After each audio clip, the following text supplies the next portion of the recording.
ಅಂಗವ ಕಂಡು ಭ್ರಮೆಗೊಂಡು ಮಲಯಾಳದ ರಾಜ್ಯದ ಅಧಿಕಾರಿಯಾದ ರಾಣಿ ಸಿದ್ಧಲಿಂಗನನ್ನ ಕಂಡು ಅಂಗ ಸುಖವ ಕೊಡು ಎಂದು ಕೇಳಿದಾಗ, ಅಹುದೇ, ಈ ಅಂಗದಲ್ಲಿ ಏನುಂಟೆಂದು ಕೇಳುವೆ, ಒಮ್ಮೆ ನೋಡು ಅಂತ ನಿಂತರೆ ಕೇವಲ ಅಸ್ಥಿಪಂಜರವಾಗಿ ಕಂಡರು. ಈ ದೇಹದಲ್ಲಿ ಏನೂ ಇಲ್ಲ. ಸಲೆ ಚರ್ಮದ ಹೊದಿಕೆ.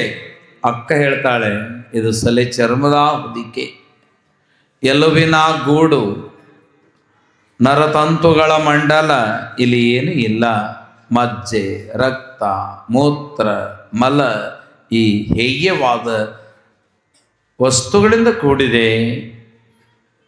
ಒಮ್ಮೆ ನೋಡು, ನನ್ನ ನೋಡು ಅಂತಂದಾಗ ಕೇವಲ ಅಸ್ಥಿಪಂಜರವಾಗಿ ನಿಂತ ಗುರುಗಳನ್ನು ಕಂಡು ಆಕೆ ಮನವರಿಕೆ ಮಾಡಿಕೊಂಡು ಅಂಗ ಸುಖವ ಬಯಸಿದರೆ ಮೋಕ್ಷವಿಲ್ಲ ಅಂತ ತಿಳಿದು ಲಿಂಗ ದೀಕ್ಷೆಯನ್ನು ಕೊಡು ತಂದೆ ಅಂತ ಮಲಯಾಳದ ಮಹಾರಾಣಿ ಲಿಂಗವನ್ನ ಸಿದ್ಧಲಿಂಗ ಸಾರ್ವಭೌಮರಿಂದ ಪಡೆದು ರಾಜ್ಯದ ಹಂಗಳೆಯರಿಗೆಲ್ಲ ಲಿಂಗವನ್ನೇ ಕಟ್ಟಿಸಿ ಪರಮ ಪವಿತ್ರರಾದರು. ಇಂತಹ ಅಂಗಪ್ರೇಮಿಗಳಿಗೆ ಲಿಂಗವನ್ನು ಕರುಣಿಸಿದಂತಹ ಮಹಾತ್ಮ ಎಡೆಯೂರಿನ ಒಡೆಯ ಕಗ್ಗೇರಿಯ ತಪೋತಾಣದ ಮೂರ್ತಿ ಸಿದ್ಧಲಿಂಗ ಮಹಾಶಿವಯೋಗಿಗಳ ಕರ್ತೃತ್ವ ರೂಪಕ್ಕೆ ಭಕ್ತಿಯ ಪರಿಣಾಮಗಳನ್ನು ಅರ್ಪಣೆಗೈದು ಹಾನಗಲ್ಲ ಗುರುಕುಮಾರ ಯೋಗಿಗಳು ಎಂಥವರು ಅಂದರೆ ಮಹಾನ್ ವಿರಾಗಿ, ವಿರಕ್ತರು ಅಂತ ತೋರಿಸ್ಬೇಕಂದ್ರೆ ಅವರನ್ನೇ ತೋರಿಸ್ಬೇಕು. ಆ ಒಂದು ನಿಲುವಿನಲ್ಲಿ ಬೆಳೆದಂಥ ಮಹನೀಯರು. ಹಾನಗಲ್ಲ ಗುರುಕುಮಾರ ಶಿವಯೋಗಿಗಳು ಹೆಣ್ಣಿನ ಮುಖವನ್ನ ಒಟ್ಟು ನೋಡಲಿಲ್ಲ. ಅಧಿಕಾರವಾದ ನಂತರ ಮುಖದ ಮುಂದೆ ಪರದೆ ಕಟ್ಟಿಕೊಂಡು ತಿರುಗಾಡ್ತಿದ್ರು.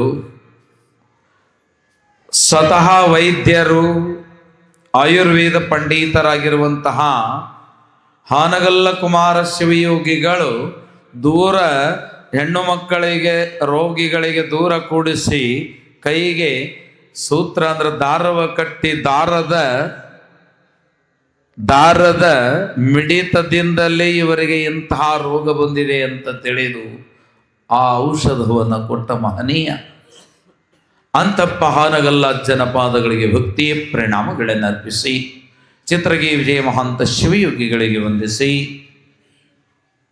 ಪರಮ ಪೂಜ್ಯನೀಯರು ಗಾನಧಾರೆಯನ್ನ ಧರೆಗೆ ಎರೆದಂಥವರು, ಜಾತಿ ಭೇದವಿಲ್ಲದಂತೆ ಎಲ್ಲರಿಗೂ ಸಂಗೀತದ ಸುಧೆಯನ್ನ ಕಲಿಸಿದಂಥವರು, ಕೀರ್ತನೆ, ಪುರಾಣ, ನಾಟಕ, ಕಾವ್ಯ, ಗಮಕ ಮೊದಲಾದವುಗಳೆಲ್ಲವನ್ನು ಮಕ್ಕಳಿಗೆ ಕಲಿಸಿ ಅವರಿಗೊಂದು ಬಾಳನ್ನು ಕೊಟ್ಟ ಮಹನೀಯ ಪಂಚಾಕ್ಷರ ಶಿವಯೋಗಿಗಳಿಗೆ ನಮಸ್ಕರಿಸಿ, ಗುರು ಪುಟ್ಟರಾಜ ದೊರೆ ತುಲಾಭಾರದಲ್ಲಿ ಚಕ್ರವರ್ತಿಗಳು ಪುಟ್ಟಯ್ಯಜ್ಜವ್ರನ್ನ ಶ್ರೀ 1008 ಡಾಕ್ಟರ್ ಚಂದ್ರಶೇಖರ ಶಿವಾಚಾರ್ಯ ಭಗವತ್ಪಾದಂಗಳು ಕಾಶಿಯ ಜಗದ್ಗುರು ಸನ್ನಿಧಾನ ತಮ್ಮ ಮುಂದೆ ತುಲಾಭಾರವ ಮಾಡಿ ಧರೆಯೊಳಗೆ ಬ್ರಹ್ಮಚರ್ಯವ ತೊಟ್ಟು ಬಂದ ಸರಸ್ವತಿ ಹೆಣ್ಣಾಗಿ ಬಂದರೆ ಭೂಮಿಯ ಮೇಲೆ ಸಂಗೀತದ ಓಂಕಾರವನ ಹಾಡಲಿಕ್ಕೆ ಬಂದೀತೋ ಇಲ್ಲೋ ಎಂದು ಗಂಡಾಗಿ ಬ್ರಹ್ಮಚಾರಿಯಾಗಿ ಮನಗಂಡು ಭಕ್ತರ ಹೃದಯದಂಗಳಕ್ಕೆ ಗುರು ಸಂಗೀತವನ್ನ ಒಯ್ದ ಮಹಾತ್ಮ ಬ್ರಹ್ಮಚಾರಿ ಸಂಗೀತ ಜಗದ್ಗುರು ಅಂತ ಹಾಡಿ ಹರಿಸಿದರು. ಜಗದ್ಗುರು ಸನ್ನಿಧಾನ ಕಾಶಿಯ ಜಗದ್ಗುರುವರ್ಯರು. ಅಂತಹಪ್ಪ ಗುರುವಿನ ಮಕ್ಕಳು ನಾವು ಅವರ ಪಾದಕಮಲಗಳಿಗೆ ಎರಗಿ ಅವರ ಆಶೀರ್ವಾದವನ್ನು ಬೇಡಿ. ಮಹನೀಯರೇ, ಸುಂದರವಾದ ಸಾಯಂಕಾಲದ ನದಿಯ ದಂಡೆಯ ಕೃಷ್ಣಾ ನದಿಯ ಎಡತಟಾಕದ ಯಡೂರಿನ ಮಹಾನ್ ಸಂಸ್ಥಾನವಾಗಿರುವ ಕಾಡಸಿದ್ದೇಶ್ವರ ಶ್ರೀಮಠದ ಒಡೆಯರಾಗಿ ಕರ್ತೃ ಗದ್ದುಗೆಯಲ್ಲಿ ನಿಂತು ಸದಾ ನಮಗೆ ಅನ್ನ ಜ್ಞಾನ ಮಾನ್ಯವನ್ನು ನೀಡ್ತಾ ಇರುವ ಮಹಾತ್ಮ ಕಾಡಸಿದ್ದೇಶ್ವರರ ಸನ್ನಿಧಾನಕ್ಕೆ ಶರಣೆಂದು ಬಾಗಿ. ಈ ಯಾವ ಸಂಸ್ಕೃತ ವೇದ ಆಗಮ ಪಾಠಶಾಲೆಯನ್ನ ಹಾಗೂ ಸುಕ್ಷೇತ್ರ ಯಡೂರ ವೀರಭದ್ರೇಶ್ವರರ ಮಹಾಸನ್ನಿಧಾನವನ್ನ ವೀರಭದ್ರ ದೇವರಲ್ಲಿಯೂ ಪ್ರಣಾಮಿಸಿ, ಭದ್ರಕಾಳಿ ಅಮ್ಮನವರನ್ನು ನೆನೆದು ತಾಯಿಯ ಪಾದಕ್ಕೆ ವಂದಿಸಿ, ಇಷ್ಟೆಲ್ಲ ಸುಕ್ಷೇತ್ರವನ್ನ ನಡೆಸ್ತಾ ಇರುವಂತಹ ಪೂಜನೀಯರು, ಜಗದ್ಗುರು ಸನ್ನಿಧಾನ ಆಗಿರುವ ಶ್ರೀ ಶ್ರೀ ಶ್ರೀ ಶ್ರೀ 1008 ಡಾಕ್ಟರ್ ಚನ್ನಸಿದ್ಧರಾಮ ಪಂಡಿತಾರಾಧ್ಯ ಶಿವಾಚಾರ್ಯ ಭಗವತ್ಪಾದಂಗಳಿಗೆ ಮತ್ತೊಮ್ಮೆ ಪ್ರಣಾಮಗಳನ್ನು ಅರ್ಪಿಸಿ, ಈ ಒಂದು ಎಲ್ಲ ಕ್ಷೇತ್ರದ ಕಾರ್ಯಭಾರವನ್ನು ಹೊತ್ತುಕೊಂಡು ನಿಮಗೆಲ್ಲರಿಗೂ ಪ್ರೀತಿಯ, ನಮಗೂ ಕೂಡ ಕಾಕಾ ಎಂದೇ ಪ್ರಖ್ಯಾತರಾಗಿರ್ತಕ್ಕಂತಹ ನಡೆಸ್ಕೊಂಡು ಹೋಗ್ತಾ ಇರುವ ಸನ್ಮಾನ್ಯ ಅರಳಿಕಟ್ಟಿ ಮಠವರಲ್ಲಿ ನಿಮಗೆಲ್ಲ ವೇದವಿದ್ಯೆಯನ್ನು ಬಹಳ ಸರಳವಾಗಿ ಕಲಿಸ್ತಾ ಇರುವಂತಹ ಶ್ರೀಶೈಲ್ ಗುರುಜಿಗಳಾಗಲಿ, ಕಲ್ಕತ್ತಾದಿಂದ ಆಗಮಿಸಿರ್ತಕ್ಕಂತಹ ಸಿದ್ಧಾರ್ಥ ಗುರುಜಿ ಆಗಲಿ, ಹಾಗೆಯೇ ನಮ್ಮ ಜಾನವಾಡದ ಹಿರಿಯ ಮಠದ ಬಸವರಾಜ ಗುರುಜಿ ಆಗಲಿ, ಮತ್ತು ಜ್ಯೋತಿಷ್ಯವನ್ನು ಹೇಳಲಿಕ್ಕೂ ವಾಂಜರೆಯಿಂದ ಬರ್ತಕ್ಕಂತಹ ಗುರುಗಳಾಗಲಿ ಎಷ್ಟು ಪರಿಶ್ರಮ ಪಟ್ಟು ನಿಮಗೆ ಕಲಿಸ್ತಾ ಇದ್ದಾರೆ. ಕಲಿಸುವ ಅವರಿಗೆ, ಕಲಿಯುವ ನಿಮರಿಗೆ, ನಿಮ್ಮೆಲ್ಲರಿಗೂ ಶರಣು ಶರಣಾರ್ಥಿಗಳು. ತಾಯಿ ತಂದೆಯರೇ, ಮುದ್ದು ಮಕ್ಕಳೇ, ಗುರು ಹಿರಿಯರೇ, ನಿಮ್ಮೆಲ್ಲರ ಮಧ್ಯದಲ್ಲಿ ಈ ಕೈಲಾಸದಲ್ಲಿ, ಭುವನ ಕೈಲಾಸದಲ್ಲಿ ನಾದೋಂಕಾರವನ್ನು ನುಡಿಸ್ತಾ ಇರುವ ಪಂಡಿತ್ ವೀರೇಶ್ ಬಿ ಹಿರೇಮಠರಲ್ಲಿ, ಕುಮಾರ್ ಮನೋಜ್ ಬಿ ಬಡಗೇರವರಲ್ಲಿ ಆಗಮಿಸ್ತಾ ಇರುವ ತಾಯಂದಿರಲ್ಲಿ ವಂದಿಸಿ, ಅಮ್ಮ ಅನುದಿನವೂ ಭಗವಂತನನ್ನ ಯಾವಾಗಲೂ ನೆನೆಸ್ತಿರ್ಬೇಕಂತೆ. ನೆನಹು ಘನವಯ್ಯ, ಮನವು ಘನವಲ್ಲ. ನಿನ್ನ ನೆನೆಹೇ ಘನ, ಆದರೆ ನೆನೆಯುವುದು ಯಾವುದು ಅಂದ್ರೆ ಮನಸ್ಸು. ಆ ಮನಸ್ಸಿಗೆ ಒಂದು ಸಂಸ್ಕಾರ ಬೇಕಾಗ್ಯದ. ಆ ಸಂಸ್ಕಾರ ಯಾವುದರಿಂದ ಸಿಗುತ್ತದೆ ಅಂತ ಕೇಳಿದ್ರೆ, ಸದಾವಕಾಲ ಆ ನಾಮಸ್ಮರಣೆಯಲ್ಲಿ ಇರಬೇಕಂತೆ. ಎಲ್ಲ ಭಾಗ್ಯಗಳನ್ನು ಕೊಡ್ತಾನಂತೆ ಪರಮಾತ್ಮ. ನಾಮಸ್ಮರಣೆಯಲ್ಲಿ ಪಾಪವನ್ನು ಕಳೆಯೋದಷ್ಟೇ ಅಲ್ಲ, ನರಕವನ್ನು ದೂರ ಮಾಡುವ ಶಕ್ತಿ ಅದು. ಸಾನಂದ ಗಣೇಶ ಅನ್ನುವಂತಹ ಮಹನೀಯರು ಯಾವಾಗಲೂ ಎದ್ದರು, ಕುಳಿತರು, ನಡೆದರು, ಓಡಾಡಿದರು, ಮಾತಾಡಿದರು, ಸುಮ್ಮನೆ ಇದ್ದರು, ಯಾವಾಗಲೂ ಓಂ ನಮಃ ಶಿವಾಯ, ಓಂ ನಮಃ ಶಿವಾಯ ಎಂಬ ನಾಮಸ್ಮರಣೆಯನ್ನು ನೆನೆಸ್ತಾ ಇದ್ರಂತೆ. ಒಮ್ಮೆ ಈ ಸಾನಂದ ಗಣೇಶ ಬ್ರಹ್ಮಮಾನಸ ಪುತ್ರನಿಗೆ ನರಕ ಹೇಗಿದೆ ನೋಡಬೇಕು ಅಂತ ಅನಿಸ್ತಂತೆ. ನರಕ ಇರೋದು ಯಮಲೋಕದಲ್ಲಿ ಅಲ್ಲವೇ? ಯಮಲೋಕಕ್ಕೆ ಬಂದಂತಹ ಮಹನೀಯರಾದ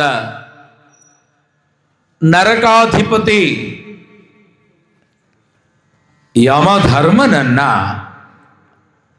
ಕಂಡು ಸಿಂಹಾಸನದಲ್ಲಿ ಇರುವ ಯಮಧರ್ಮ ಪೂಜ್ಯರಾಗಮನವಾದ ತಕ್ಷಣ ಮೇಲಿಂದ ಕೆಳಗಿಳಿದು ಬಂದು ದೀರ್ಘದಂಡ ನಮಸ್ಕಾರಗಳನ್ನು ಅರ್ಪಿಸಿ, ಬಾಗುರುವೆ ಅಂತ ಬಲಹಸ್ತವನ್ನು ಹಿಡಿದು ಪೀಠದ ಮೇಲೆ ಕೂಡಿಸಿ ಬುದ್ಧಿ, ಗುರುಪಾದ ಇಲ್ಲಿಯವರೆಗೆ ಬೆಳೆದ ಕಾರಣ ಯಮಧರ್ಮ ನಿನಗೆ ಕಲ್ಯಾಣವಾಗಲಿ. ನನ್ನ ಒಂದು ಆಸೆ ಇದೆ. ಏನು ಗುರುದೇವ? ಏನೆಂದರೆ ನರಕ ನರಕ ನರಕ ಅಂತ ಕೇಳಿದ್ದೇನಲ್ಲ, ಅದು ಹೇಗಿರ್ತದೆ ಅಂತ ಒಮ್ಮೆ ನೋಡಬೇಕು ಅಂತ ಅನಿಸಿದೆ ಬುದ್ಧಿ. ಅಲ್ಲಿ ನಿಮಗೆ ಬಿಡಲಿಕ್ಕೆ ಆಗುವುದಿಲ್ಲ ಅಂತ ಹೇಳಿದರೆ, ಇಲ್ಲ, ನನ್ನ ಅಪೇಕ್ಷೆ ಇದೆ, ನೋಡಬೇಕು ಅಂತ ಆಸೆ ಇದೆ ಬುದ್ಧಿ. ನಮ್ಮದೊಂದು ಕರಾರು. ಏನೆಂದರೆ ಅಲ್ಲಿ ನರಕದಲ್ಲಿ ಹೋದಾಗ ನೀವು ಕುಳಿತರು ಎದ್ದರು ಶಿವನಾಮ ಸ್ಮರಣೆ ಹೆಂಗೆ ಆಡಬೇಕು ಅಂತಂದ್ರೆ, ಹೆಂಗೆ ನೆನೆಯಬೇಕು ಅಂತಂದ್ರೆ, ದಾಸಶ್ರೇಷ್ಠರು ಹೇಳ್ತಾರೆ, ಮಲಗಿ ಪಾಡಲು. ನಾವು ಮಕ್ಕೊಂಡು ಶಿವ ಅಂದ್ರೆ ಶಿವ ನಮ್ಮ ಮಗ್ಲಕ್ಕೆ ಕುಂತು ನನ್ನ ಭಕ್ತ ಶಿವ ಅಂತ ಇದ್ದಾನಲ್ಲ ಅಂತ ಚಪ್ಪರಿಸ್ತಾನೆ. ಮಲಗಿ ಪಾಡಲು ಶಿವ ನಮ್ಮನ್ನ ನೋಡಿ ಆನಂದ ಪಡ್ತಾನೆ. ಇನ್ನು ಎದ್ದು ಕುಳಿತು ಪಾಡಲು ಶಿವ ಕುಂತವ ನಮ್ಮ ಮುಂದೆ ಎದ್ದು ನಿಂತು ಕೇಳ್ತಾನೆ, ನನ್ನ ಭಕ್ತ ನಿದ್ದೆ ಮಾಡೋದು ಬಿಟ್ಟು ಎದ್ದು ಕುಂತು ನನ್ನ ನೆನೆಸ್ತಾ ಇದ್ದಾನೆ ಅಂತ. ಆಮೇಲೆ ಶಿವನನ್ನ ಬಹುಶಃ ಎದ್ದುಕೊಳ್ಳೋದು ಬೇಡ, ಕುಣಿದು ನಾನು ಎದ್ದು ಕುಂತೀನಲ್ಲ, ಎದ್ದು ನಿಂತಂದ್ರೆ ಹೆಂಗಾದೀತು ಅಂತ ಭಕ್ತನಾದವನು ಎದ್ದು ಕುಳಿತು ಶಿವನಾಮ ಸ್ಮರಣೆಯನ್ನು ಮಾಡಿದ್ರೆ ಆ ಪರಮಾತ್ಮ ಏನ್ ಮಾಡ್ತಾನೆ ಅಂತಂದ್ರೆ, ಓಡಾಡಿ ಕುಣಿದಾಡಿ ಕೇಳುವ ಸುಲಭನೋ ಅತಿ ಸುಲಭ. ಅಂತಹ ಯಾವ ಪರಮಾತ್ಮ, ಅವನ ನಾಮ ನೀವೇನು ಸದಾವಕಾಲ ಜಪಿಸ್ತಿರಲ್ಲ, ನರಕದ ಒಳಗೆ ನೀವು ನೋಡ್ಲಿಕ್ಕೆ ಬಂದಾಗ ಅದು ಅನಬಾರದು. ಹಂಗೇನಾರು ಅಂದರಿ ಅಂದ್ರೆ ನಮ್ಮ ಖಾತೆ ಲುಕ್ಷಾನ್ ಆಗ್ತದೆ ಅಂದ ಯಮಧರ್ಮ. ಇಲ್ಲ ನಾನು ಅನ್ನೋದಿಲ್ ಬಿಡು, ಬರ್ತೀನಿ ಅಂತ ಒಳಗ ನರಕದೊಳಗೆ ಬಂದ ಆಗ ರೌರವ ನರಕ, ಕೌಂಭಿಪಾಕ ನರಕ ಒಂದಲ್ಲ, ಎಷ್ಟೋ ನಮೂನಿ ನರಕಗಳಿದ್ವು. ಅವುಗಳೆಲ್ಲವನ್ನು ತೋರಿಸುವಾಗ ಆ ನರಕದಲ್ಲಿ ಒಬ್ಬ ಹೆಣ್ಣು ಮಗಳಿಗೆ ಮೂಗಿಗೆ ಡಬ್ಬಳವ ಚುಚ್ಚಿ ತೂತು ಮಾಡಿ ಮುಗುದಾಳ ಹಾಕಿ ಅದರ ಮೇಲೆ ಕುಳಿತುಕೊಂಡು ರಾಕ್ಷಸರು ಸವಾರಿ ಮಾಡ್ತಾ ಇದ್ರು. ಪಾಪ ಈಕೆ ಏನ್ ಮಾಡಿದ್ಲು? ಏನು ಮಾಡಿದ್ದಳು ಈಕೆ ಅಂತ ಕೇಳಿದಾಗ, ಅತ್ತೆಗೆ ಉಣಲು ಕೊಡದೆ ಅತ್ತೆಗೆ ಗೋಳಾಡಿಸಿದಂತ ಈಕೆ, ಇದಕ್ಕಾಗಿ ಈಕೆ ಅತ್ತೆ ಮೇಲೆ ಸವಾರಿ ಮಾಡುವಂಥವಳಾಗಿದ್ದಳು ಬುದ್ಧಿ. ಅದಕ್ಕೆ ಈ ಶಿಕ್ಷೆಯನ್ನು ಕೊಟ್ಟಿದ್ದೇವೆ, ನೋಡ್ಲಾಗದು, ಮುಂದೆ ನಡಿ ಅಂತ ಮುಂದಕ್ಕೆ ಬಂದರು. ಮುಂದೆ ಬಂದಾಗ ಅಲ್ಲಿ ಒಂದು ಮುಪ್ಪಾದ ಮುದುಕಿಗೆ ಸುಡ ಉಸುಗು ಮಧ್ಯ ಒಂದು ಕಡಾವಿಗೆ ಎಣ್ಣೆಯ ಕಡಾವಿಗೆ ಇಟ್ಕೊಂಡು ಎಣ್ಣೆ ಕುದೀತಾ ಇತ್ತು. ಕುದಿಯೋ ಎಣ್ಣೆಯಲ್ಲಿ ಎದ್ದಿ ತೆಗೆದು ಒಳ್ಳೆ ಉಸುಗ್ನ್ಯಾಗ ಹಾಕ್ತಿದ್ರು, ಮತ್ತು ತಣ್ಣಗಾನ ಮತ್ತೆ ಎದ್ದಿ ತೆಗೆದು ಎಣ್ಣೆಗೆ ಎದ್ದಿ ಮತ್ತೆ ಹೊರಗೆ ಹಾಕ್ತಿದ್ರು. ಶಿವ ಈ ಮುದುಕಿಗೆ ಹಿಂಗ್ಯಾಕೆ ಮಾಡಾಕತ್ತೀರಿ ಅಂತ ಸಾನಂದ ಗಣೇಶರು ಕೇಳಿದಾಗ, ಮಹಾತ್ಮರೇ, ಈ ಮುದುಕಿ ಮಿರ್ಚಿ ಬಜಿ ತಿನ್ನೋ ಮುಂದೆ ಮೊಮ್ಮಕ್ಕಳು ಕೈ ಒಡ್ಡಿದ್ರು ಒಂದು ಬಜಿನೂ ಒಂದು ಮಿರ್ಚಿನೂ ಒಬ್ಬರಿಗೂ ಕೊಡಲಾರದ ಗ್ವಾಡಿ ಕಡೆ ಮುಖ ಮಾಡಿ ತಿಂತಿತ್ತು. ಯಾರಿಗೂ ದಾನ ಮಾಡಲಾರದ ಮೂರ್ಖ ಮುದುಕಿಗೆ ನಾವು ಇಂಥ ಶಿಕ್ಷಾ ಕೊಟ್ಟಿವಿ ಅಂತಂದಾಗ ಒಬ್ಬನಿಗೆ ಕಾದ ಕಬ್ಬಿಣಕ್ಕೆ ಕಟ್ಟಿ ಹೊಡಿತಾ ಇದ್ರು. ಕಾಯ್ದ ಕಬ್ಬಿಣ ಕಂಬಕ್ಕೆ ಕಟ್ಟಿ ಹೊಡ್ಯಾಕತ್ತಿದ್ರು. ಅವಾಗ ಇವ ಏನು ಮಾಡ್ಯಾನ ಅಂತಂದಾಗ ಮಕ್ಕಳನ್ನ ಹೆಂಡರನ್ನ ಕಟ್ಟಿ ಬಡಿತಿದ್ದ. ಅದಕ್ಕೆ ಇವನಿಗೆ ಈ ಶಿಕ್ಷೆ.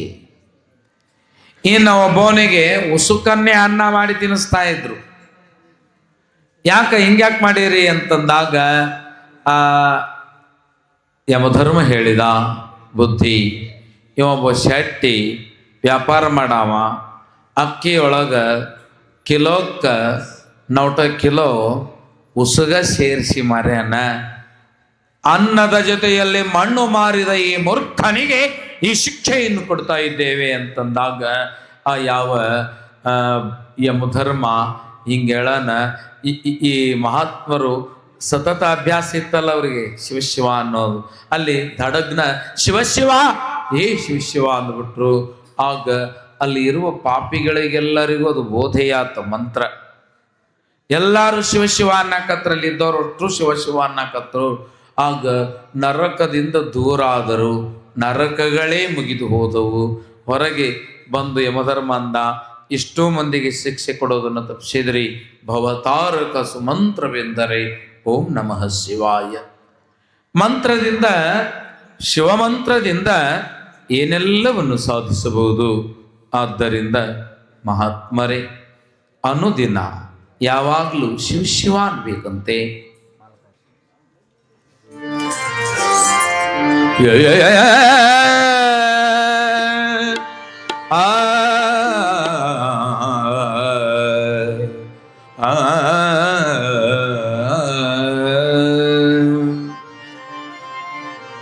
ಅನುದಿನ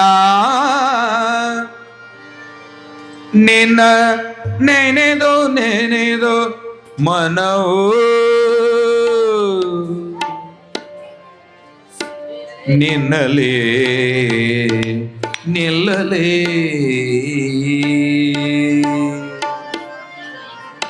ಅನುದಿನ ನಿನ್ನ ನೆನೆದು ನೆನೆದು ಮನವು ನಿನ್ನಲೇ ನಿಲ್ಲಲೇ.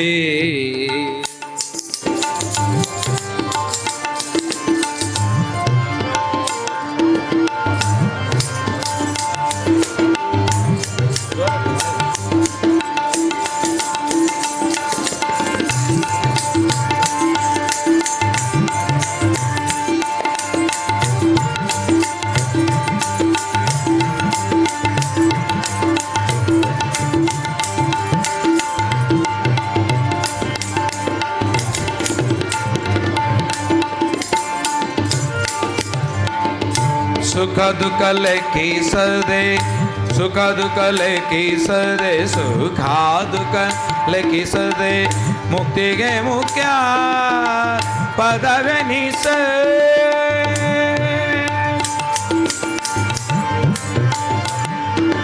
ಮಿಕ್ಕುದೆ ಸೊಕ್ಕೆ ಮೊಹಕ್ಕೆ ಸಿಕ್ಕದೆ ಮನ, ಮಿಕ್ಕುದೆ ಸೊಕ್ಕೆ ಮೊಹಕ್ಕೆ ಸಿಕ್ಕದೆ ಮನವ ನಿನ್ನಲೇ ನಿಲ್ಲಲೇ.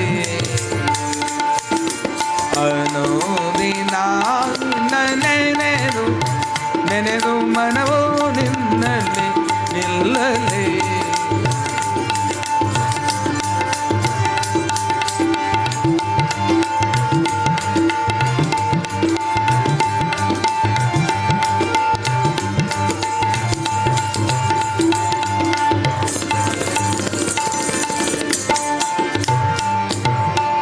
ನಿನ್ನ ಗುಣ ವರ್ಣಿಸುತ್ತೆ, ನಿನ್ನ ಪಾದ ಮನಿಸುತ್ತೆ, ನಿನ್ನ ಗುಣ ವರ್ಣಿಸುತ್ತೆ, ನಿನ್ನ ಪಾದ ಮನಿಸುತ್ತೆ.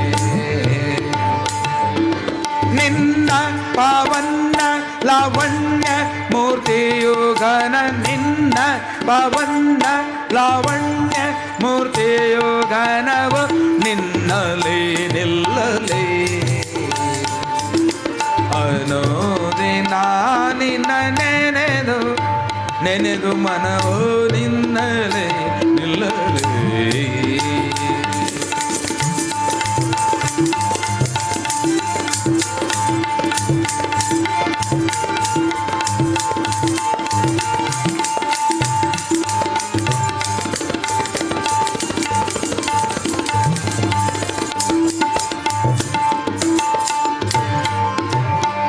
ಸಂತೋಷ ನಿರಂತರವು ಸಂತ ಜನ ಸಹವಾಸವು,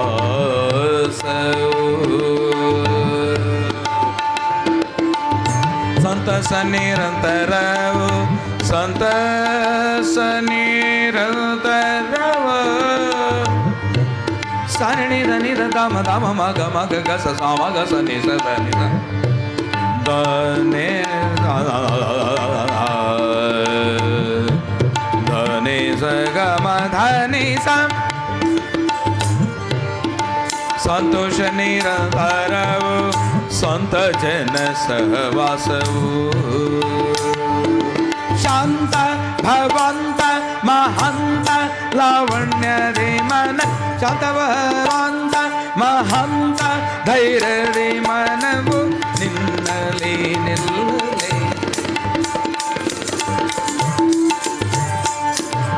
ಅನೋದಿನ ನಿನ್ನ ನೆನೆದು ನೆನೆದು ಮನವು ನಿನ್ನಲಿ ನಿಲ್ಲಲಿ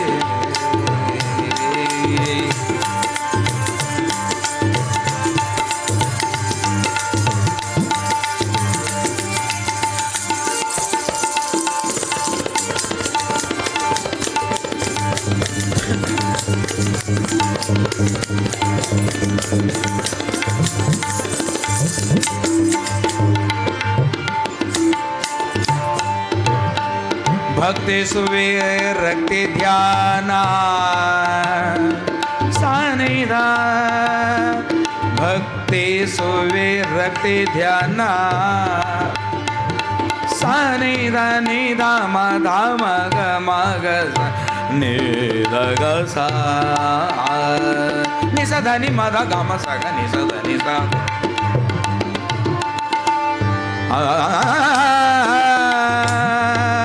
ಭಕ್ತಿ ಸುವಿರಕ್ತಿ ಧ್ಯಾನ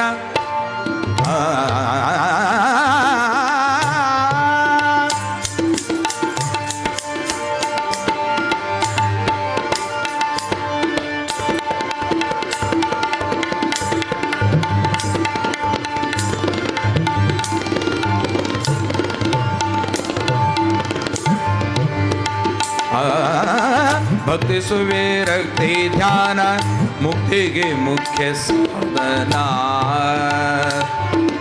ಭಕ್ತಿ ಸುವಿರಕ್ತಿ ಧ್ಯಾನ ಮುಕ್ತಿಗೆ ಮುಖ್ಯ ಸಾಧನ ಚಿತ್ತ ದೊಳೆತ್ತ ಹೊತ್ತು ಹೊತ್ತಿಗೆ ಮನ ಚಿತ್ತ ದೊಳೆತ್ತ ಹೊತ್ತು ಹೊತ್ತಿಗೆ ಮನವು ನಿನ್ನಲೆ ನಿಲ್ಲಲೇ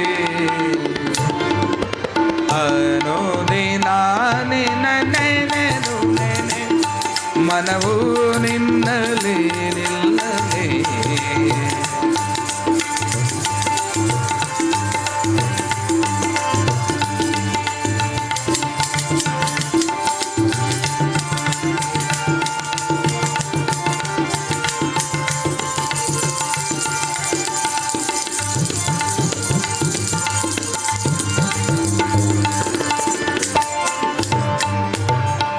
ಪ್ರಿಯ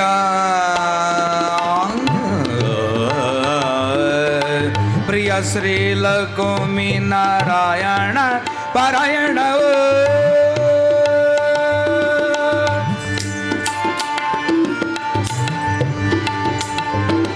ಧೈರ್ಯ ಕೈಂಕರ್ಯ ಗಾಂಭೀರ್ಯ ಮಹಾಂತದೇ ಧೈರ್ಯ ಕೈಂಕರ್ಯ ಗಾಂಭೀರ್ಯ ಮಹಾಂತದೇ ಮನವು ನಿನ್ನಲೆ ನಿಲ್ಲಲೇ ಅನೋದಿನ ನಿನ್ನ ನೆನೆದು ನಿನ್ನ ನೆನೆದು ನೆನೆದು ಮನವು ನಿನ್ನಲೆ ನಿಲ್ಲಲೇ ಅನೋದಿನ ನಿನ್ನ ನೆನೆದು ನೆನೆದು ಮನವು ನಿನ್ನಲೆ ನಿಲ್ಲಲೆ ನಿಲ್ಲಲೆ ನಿಲ್ಲಲೆ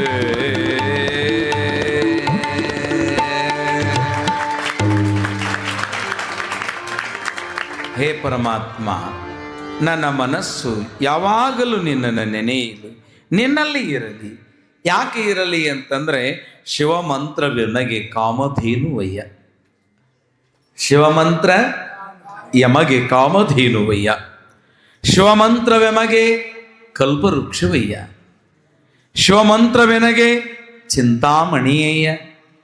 ಶಿವಮಂತ್ರವೆನಗೆ ಪರುಷದ ಕಣಿಯಯ್ಯ. ಶಿವಮಂತ್ರವೆನಗೆ ಪುನಃ ಪ್ರಾಣವಯ್ಯ ಅಖಂಡೇಶ್ವರ ಅಂತ ಶಿವಪಂಚಾಕ್ಷರಿ ಮಹಾಮಂತ್ರದ ಬಗ್ಗೆ ಬಹಳಷ್ಟು ಜ್ಞಾನಿಗಳು, ಬಹಳಷ್ಟು ಮಹರ್ಷಿಗಳು ಕೊಂಡಾಡಿದ್ದಾರೆ. ಹಾಗೆ ಕೊಂಡಾಡುತ್ತಾ ದಿನನಿತ್ಯ ಹೇ ಪರಮಾತ್ಮ, ಹೇ ಶಂಕರ, ಹೇ ಶಿವನೇ, ನೀನೇ ನನಗೆ ಅಳಿಯನಾಗಬೇಕು, ಜಗದಂಬೆಯೇ ನೀನೇ ನನಗೆ ಮಗಳಾಗಬೇಕು ಅಂತ ಒತ್ತಾಸೆಯಿಂದ ನೀವು ಧ್ಯಾನಗೈರಿ, ತಪವನ್ನು ಆಚರಿಸಿರಿ ಅಂತ ಶ್ರೀಮನ್ನಾರದ ಮಹರ್ಷಿಯು ಪರ್ವತರಾಜನಿಗೆ, ಮೀನಿಕಾದೇವಿಯರಿಗೆ ಅಪ್ಪಣೆಯನ್ನು ಮಾಡಿದಾನೆ. ಆಗ ಪ್ರತಿದಿನವೂ ಶಾಂಭವಿ ಜಗಜ್ಜನನಿ ಕೌತ್ಯಾಯಿನಿ ಗೌರಿ ಗಣಾನಿ ಗಾನಪ್ರಿಯೆ, ಅಂತರಂಗ ಬಹಿರಂಗವನ್ನಾಳುವ ಗೌರಿಯೇ, ಸದಾಶಿವನನ್ನ ಒಲಿಸುವಂತಹ ಮಹಾತಾಯಿಯೇ, ಯಮಗೆ ನೀನು ಮಗಳಾಗಿ ಬಾರಮ್ಮ ಅಂತ ಯಾವ ಕೈಲಾಸ ಪರ್ವತದ ಗೌರೀಶಂಕರ ಬೆಟ್ಟದಲ್ಲಿ ಹಿಮಾಲಯದ ನಗಾಧಿರಾಜನಾಗಿರ್ತಕ್ಕಂತಹ ಆ ಹಿಮಾಲಯದಲ್ಲಿ ರಾಜ, ಪರ್ವತ ರಾಜ ನಿತ್ಯ ಪರಶಿವನ ಲಿಂಗಕ್ಕೆ ರಾತ್ರಿ ಕುಮುದ ಪುಷ್ಪವನ್ನು, ಹಗಲಿ ತಾವರೆಯ ಪುಷ್ಪಗಳನ್ನು, ಹಗಲೇ ಸೂರ್ಯೋದಯಕ್ಕೆ ಅರಳುವ ಹೂ ಯಾವುವು? ಕಮಲ ಅರ್ಥಾತ್ ತಾವರೆ. ರಾತ್ರಿ ಬೆಳದಿಂಗಳಿಗೆ ಅರಳುವ ಹೂಗಳು ಯಾವುವು? ಕೆನ್ನೈದಿಲೆ ನೀಲಿಯ ಕಮಲ. ನೀಲಿಯ ಕಮಲ ಬೆಳದಿಂಗಳಿಗೆ ಮಾತ್ರ ಅರಳುತ್ತವೆ. ಅರಳುವ ನೀಲಿಯ ಕಮಲ ಎಂದು ಯಾವಾಗಲೊಮ್ಮೆ ಸಿಕ್ಕಿದರೆ ಬ್ರಹ್ಮ ಕಮಲ. ಈ ಕಮಲಗಳನ್ನು ಮತ್ತು ಬಿಲ್ವ ದಳವನ್ನ ಇಟ್ಟು ಪರಶಿವನಿಗೆ ಭಕ್ತಿಯಿಂದ ಬೇಡಿಕೊಳ್ತಾ ಇದ್ದಾನೆ. ಪರ್ವತ ಮಹಾರಾಜ, ಹೇ ಶಂಕರನೇ, ನಮ್ಮ ವರವನ್ನ ಈಡೇರಿಸು.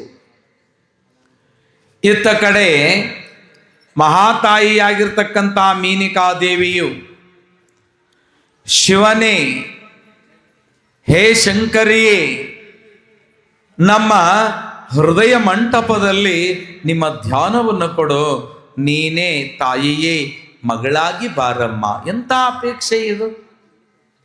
ಇಂಥ ಅಪೇಕ್ಷೆ ನಮ್ಗೇಕೆ ಬರಬಾರದು? ಹೇ ಶಿವಶಿವ ಪರಮಾತ್ಮ, ಹೇ ಭವಾನಿ ಭವದುಃಖಹಾರಿಣಿ, ನಮಗ ಮಗಳಾಗಿ ಬಾ ಅಂತ ಕರೀತಾರಂತೆ. ಹೊಟ್ಟೆಯಲ್ಲಿ ಇಟ್ಟು ನಿನ್ನ ನಾನು ಜೋಪಾನವಾಗಿಸಿ ಹಡೆದು ತೊಟ್ಟಿಲದೊಳಗಿಟ್ಟು ನಾಮಕರಣವ ಮಾಡಿ ನಿನ್ನ ಕೊಂಡಾಡುತ್ತೀನಿ ತಾಯೇ, ಹುಟ್ಟಿ ಬಾಯನ್ನ ಹೊಟ್ಟೆಯಲ್ಲಿ ಅಂತ ಮೀನಿಕಾದೇವಿ. ಈ ಅಪೇಕ್ಷಾ ಬಹಳ ದೊಡ್ಡದದ. ಇಡೀ ಪುರಾಣ ಲೋಕದಲ್ಲಿ, ಇತಿಹಾಸ ಲೋಕದಲ್ಲಿ, ಸಮಸ್ತ ಸಾಹಿತ್ಯದಲ್ಲಿ ದೇವಿಯೇ ನನಗೆ ಮಗಳಾಗಿ ಬಾ ಅಂತ ಇರೋದು ಎಲ್ಲಿಯಾದರೂ ಇದ್ರೆ ಈ ಗಿರಿಜಾ ಕಲ್ಯಾಣದಲ್ಲಿ ಮಾತ್ರ. ಗಿರಿಜಾ ಕಲ್ಯಾಣದಲ್ಲಿ ಮಾತ್ರ. ಹರಿಹರ, ರಗಳೆ ಕವಿ ಹರಿಹರ ಬಹಳ ಪ್ರೀತಿಯಿಂದ ಬರಿತಾ ಇದ್ದಾನೆ ಈ ಕಾವ್ಯವನ್ನ. ಗಿರಿಜಾ ಕಲ್ಯಾಣ ಬಹಳ ಪ್ರೀತಿಯಿಂದ ಬರಿತಾ ಇದ್ದಾನೆ. ಹರಿಹರ ಎಂಥ ಶಿವಭಕ್ತ ಅಂತ ಕೇಳಿದ್ರೆ, ಹರಿಹರ ಈಗ ಸದ್ಯ ಹಂಪೆಯ ಸಮೀಪ ಆನೆಗುಂದಿ ಅಂತದ. ಹಂಪೆಯ ಸಮೀಪ ಆನೆಗುಂದಿ. ಆ ಆನೆಗುಂದಿಯಲ್ಲಿ ನೀವು ಸ್ವಲ್ಪ ಕುಂತರಿತ ಬಂದ್ಬಿಡ್ರಿ. ಆ ಹುಡುಗರಿಗೆ ಪಾಪ ಕಾಣಿಸಲ್ಲ, ದಾರಿ ಬಿಡ್ರಿ, ಹಿಂದೆ ಕುಂತಾರ ಬರ್ರಿ. ಹೇಳ ಹೇಳ ಹಿಂಗಷ್ಟ ಬಾ, ಹಂಗಷ್ಟ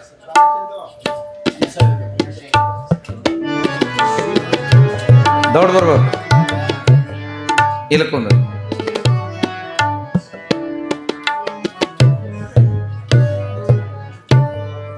ಕೊಡು. ಇದತ್ ಮೇಲೆ ಕೊಡಕ್ ಬೇಕು ಕೊಡಿ, ಜಾಗ ಮಂದಿಗೆ ಕೊಡು.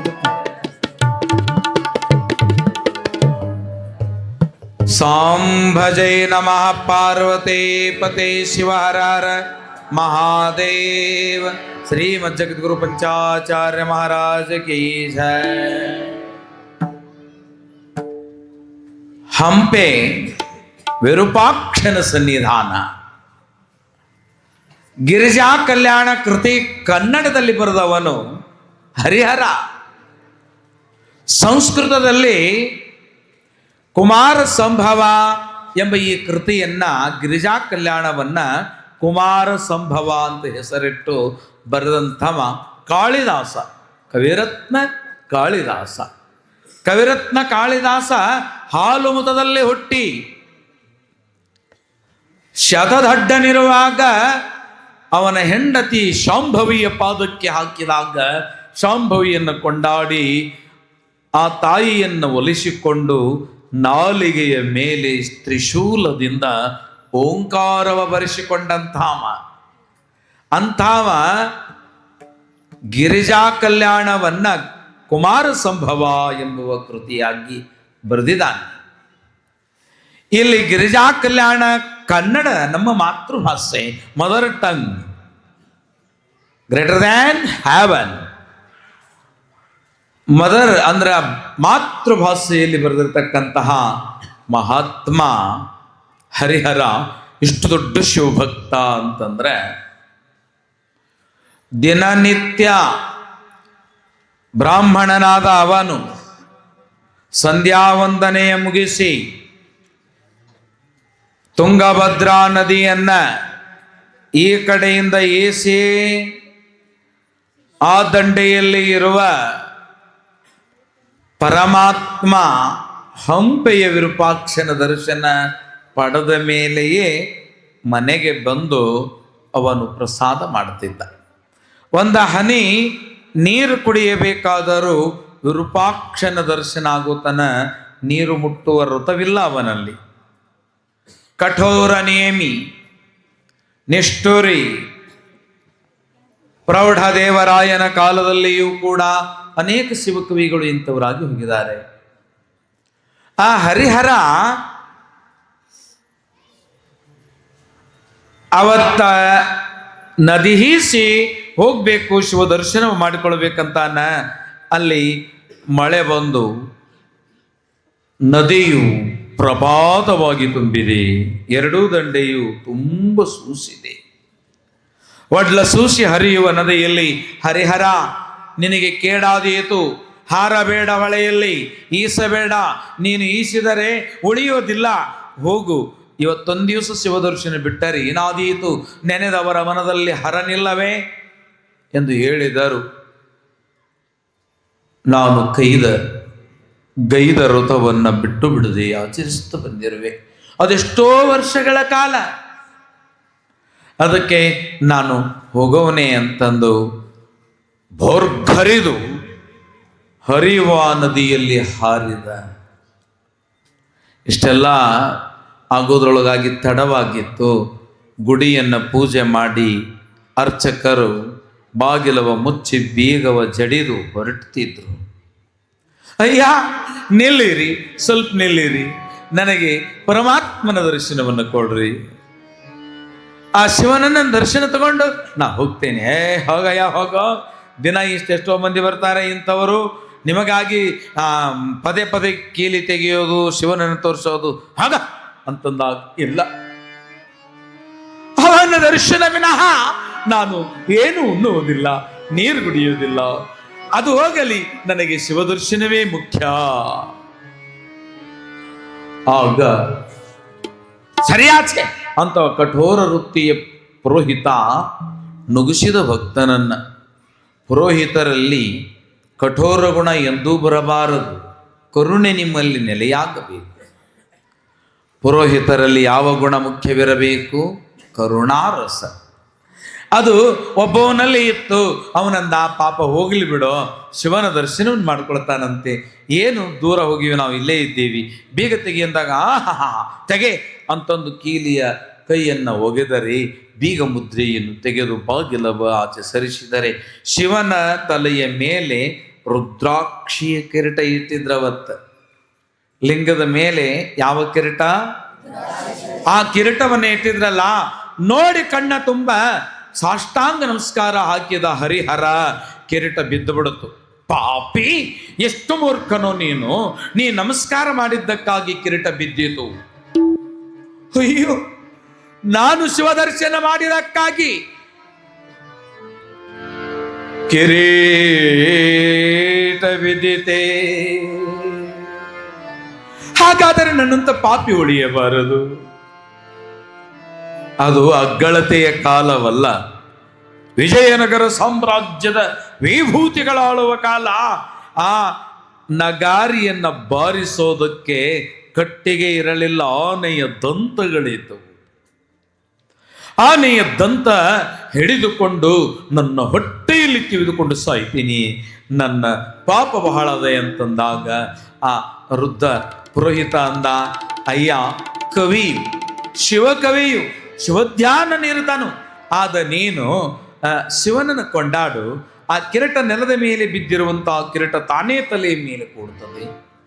ಹೌದಿ, ಹಾಗಲಿ ಅಂತ ಅಷ್ಟಕವನ್ನ ಒಡನುಡಿಯುತ್ತಿದ್ದಾನೆ. ಹರಿಹರ ಓಂ ನಮಃ ಶಿವಾಯ, ಮುಕುಟಧರಾಯ ನಮಃ, ನೀಲಕಂಠಾಯ ನಮಃ, ನಿತ್ಯತೃಪ್ತಾಯ ನಮಃ, ಮೃತ್ಯುಂಜಯಾಯ ನಮಃ. ಹೆಂಗಂತಾನ ನೆಲ ಬಿಟ್ಟು ಒಂದೊಂದೇ ಅಂಗುಲವ ಎದ್ದು ವಿರೂಪಾಕ್ಷನ ಕಿರೀಟದ ಮೇಲೆ ತಲೆಯ ಮೇಲೆ ಕುಳಿತುಕೊಂಡು ವಿರೂಪಾಕ್ಷನಿಗೆ ತನ್ನ ಮುಡಿಗೆಯಷ್ಟಕದಿಂದಲೇ ಕಿರೀಟವನ್ನ ಇಟ್ಟ ಹರಿಹರ ಬರೆದ ಕೃತಿ ಗಿರಿಜಾ ಕಲ್ಯಾಣ. ಗಿರಿಜಾ ಕಲ್ಯಾಣದಲ್ಲಿ ಅಮ್ಮ ಭವಾನಿ, ತಾಯೇ ಕಾತ್ಯಾಯನಿ, ಗೌರಿ, ನೀನೇ ಮಗಳಾಗಿ ಬಾರಮ್ಮ, ನೀನೇ ಮಗಳಾಗಿ ಬಾರ ತಾಯಿ. ಅಮ್ಮ ನಿನ್ನನ್ನು ನಾನು ವಂದಿಸುವೆನಮ್ಮ ಅಂತ ನಿತ್ಯ ಆ ತಾಯಿಯನ್ನ ಕೊಂಡಾಡ್ತಾ ಇದ್ದಾಳೆ. ಯಾರು? ಪರ್ವತರಾಜನ ಹೆಂಡತಿಯಾದ ಮೇನಕಾದೇವಿಯು. ಆ ತಾಯಿಯು ಕೊಂಡಾಡ್ತಾ ಆಗ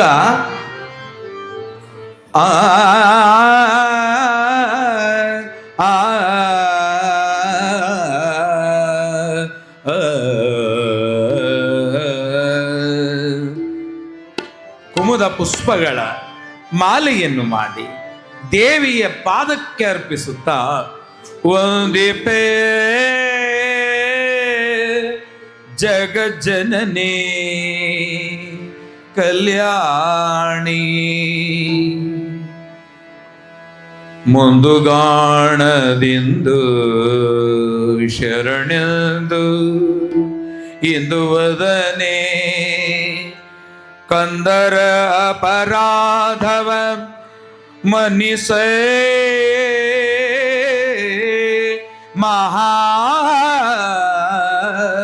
ಮಹಾದೇವಿ.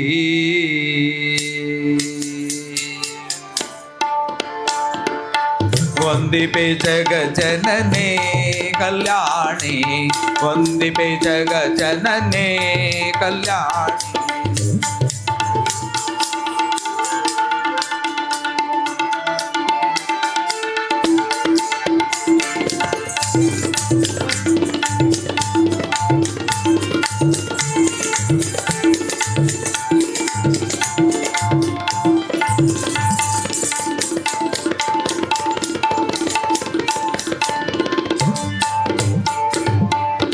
ಇಂದಿರೆ ಚಂದಿರೆ ಹರಿ ಮಂದಿರೆ ಮನೋಹರೆ ಹೃದಾರ ಕರುದೇವಂದೆ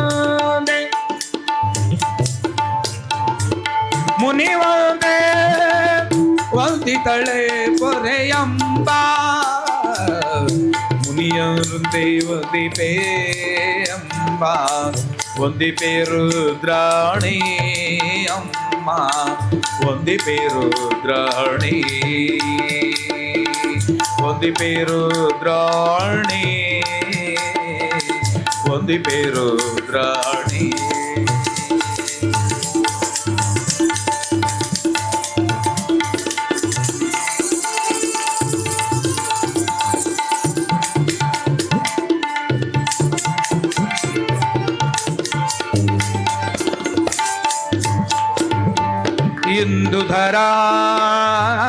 ಇಂದುಧರಾಣಿ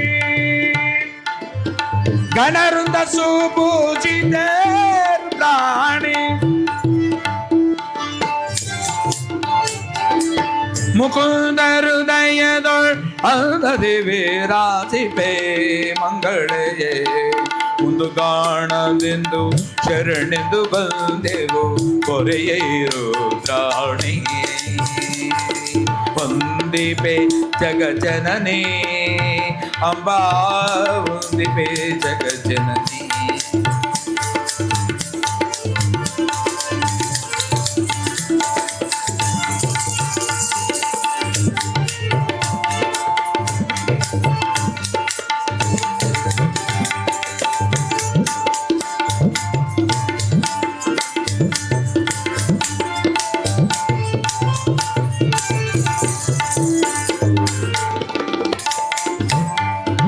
ಸಿಂಧುವದನೆ ಮೂಲ ನಾರಾಯಣೀಯೇ ಪದವೊಂದುವದೆಂದು ಪದ ಕೆರಗೆ ಈ ಸಿಂಧುವದನೆ ಮೂಲ ನಾರಾಯಣಿಯೇ ಪದವೊಂದು ಒಂದೆ ಸಗೆಂದು ಪದ ಕೆರಗುವೆ ಅಂಬಾ ಜಗಜನನಿ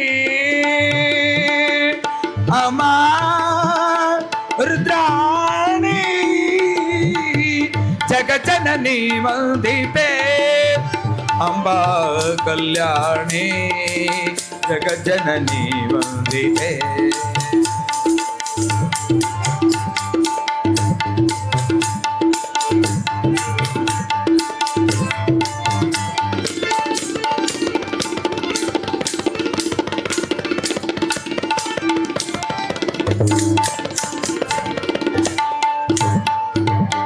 ಕಲ್ಯಾಣಿ ಭವಾನಿ ಮೃಡಾಣಿ ಅಂಬಾ ತಾಯೇ ಶಾಂಭವಿಯೇ ಮಂಗಳಯೇ ಮೃಡನಂತರಂಗಳೇ ಅಂಬಾ ಭವಾನಿಯೇ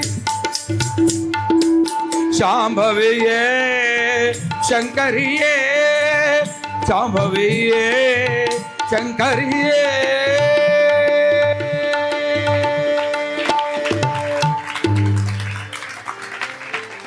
ಆಗ ಅಂದು ಪೂಜಿಸುವಾಗ ಪ್ರಾರ್ಥನೆಯ ಕೈದ ಮೇನಕಾದೇವಿಗೆ ದೇವಿಯ ಬಲಹಸ್ತದಲ್ಲಿ ಇರುವ ಕಮಲ ಪುಷ್ಪವು ಶರಗೊಟ್ಟಿದಂತಹ ತಾಯಿಯ ಆ ಮೇನಕಾದೇವಿಯ ಸೆರಗಿನಲ್ಲಿ ಬಿದ್ದಿದೆ. ಆಹಾ, ಎಂತು ಭಾಗ್ಯವೋ ಎಮಗೆ, ದೇವಿಯ ವರವು ಸಿಕ್ಕಿತು ರೀ ಅಂತ ಪರ್ವತರಾಜನಿಗೆ ಗಂಡನಿಗೆ ಹೇಳಿದಾಗ ಆಹಾ ಧನ್ಯರು. ದೈವ ಕೃಪೆಯಾಗಬೇಕಾದರೆ ಬಹಳ ಕಷ್ಟ. ಬೇಗ ಮನುಷ್ಯರ ಒಲಿಯೋದಿಲ್ಲ ಮನುಷ್ಯರಿಗೆ, ಇನ್ನು ದೇವರು ಒಲಿಬೇಕಲ್ಲ. ದೇವರು ಒಲಿಯೋದು ಅಂತಂದ್ರೆ ಬಹಳ ತಪಸ್ಬೇಕು. ತಪಸ್ಸು ಅಂದ್ರೆ ಹೆಂಗಿರ್ತದ ಅಂದ್ರೆ, ಒಂದು ಬೆಕ್ಕ ಇಲಿ ಗುದ್ದಿನೊಳಗೆ ಹೋಗೋದು ನೋಡಿತು ಅಂತಂದ್ರೆ ಒಳ್ಳೆ ಬರೋತನಾನು ಗಪ್ಪಗಡ ಹಿಂಗೆ ಕುಂತಿರ್ತೈತಿ. ಒಂದು ಇಲಿಗಾಗಿ ಬೆಕ್ಕ ತಪಸ್ಸು ಮಾಡ್ತದೆ, ದೇವರಿಗಾಗಿ ನಾವು ಎಷ್ಟು ತಪಸ್ಸು ಮಾಡಬೇಕು. ಪರಮಾತ್ಮನನ್ನು ಕುರಿತು ಎಷ್ಟು ತಪಸ್ಸನ್ನು ಮಾಡಿದ್ರು. ತಪಸ್ಸು ಅಂದರೆ ತಪ್ಪಿದ್ದನ್ನು ಹುಡುಕೋದು. ಪರಮಾತ್ಮನನ್ನು ಅಗಲಿ ಬಂದ ಈ ಜೀವ ಅವನನ್ನು ಮರೆತು ಭೂಮಿಯೊಳಗೆ ನದಿವೆಲ್ಲ, ಆ ಪರಮಾತ್ಮನನ್ನು ಹುಡುಕಾಟವೇ ತಪಸ್ಸು. ಅದು ಒಂದು ನಮೂನೆಯಾಗಿರ್ಲಿಕ್ಕಿಲ್ಲ.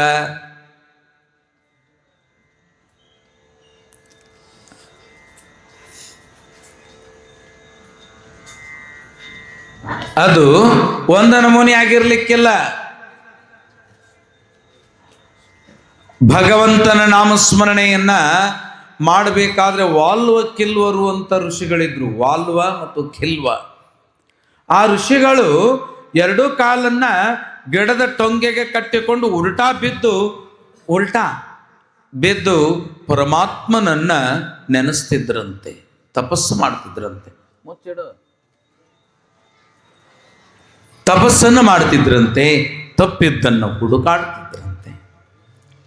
ಅಣಿಮಾಂಡವ್ಯ ಮಹರ್ಷಿ ಎಂಬುವನು ಚೂಪಾದ ಶೂಲದ ಮೇಲೆ ಅಳ್ಳೊತ್ತೆಯನ್ನಿಟ್ಟು ಚೂಪಾದ ಶೂಲದ ಮೇಲೆ ತಲೆ ಕೆಳಗೆ ಮಾಡಿ ತಲೆಯ ಕೆಳಗಡೆ ಶೂಲ ಶೂಲನ ಅದರ ಮೇಲೆ ತಲೆ ಇಟ್ಟು ಕಾಲು ಮೇಲೆ ಮಾಡಿ ತಪಸ್ಸು ಮಾಡ್ತಿದ್ದಂತೆ ಶಿವನಿಗೋಸ್ಕರ.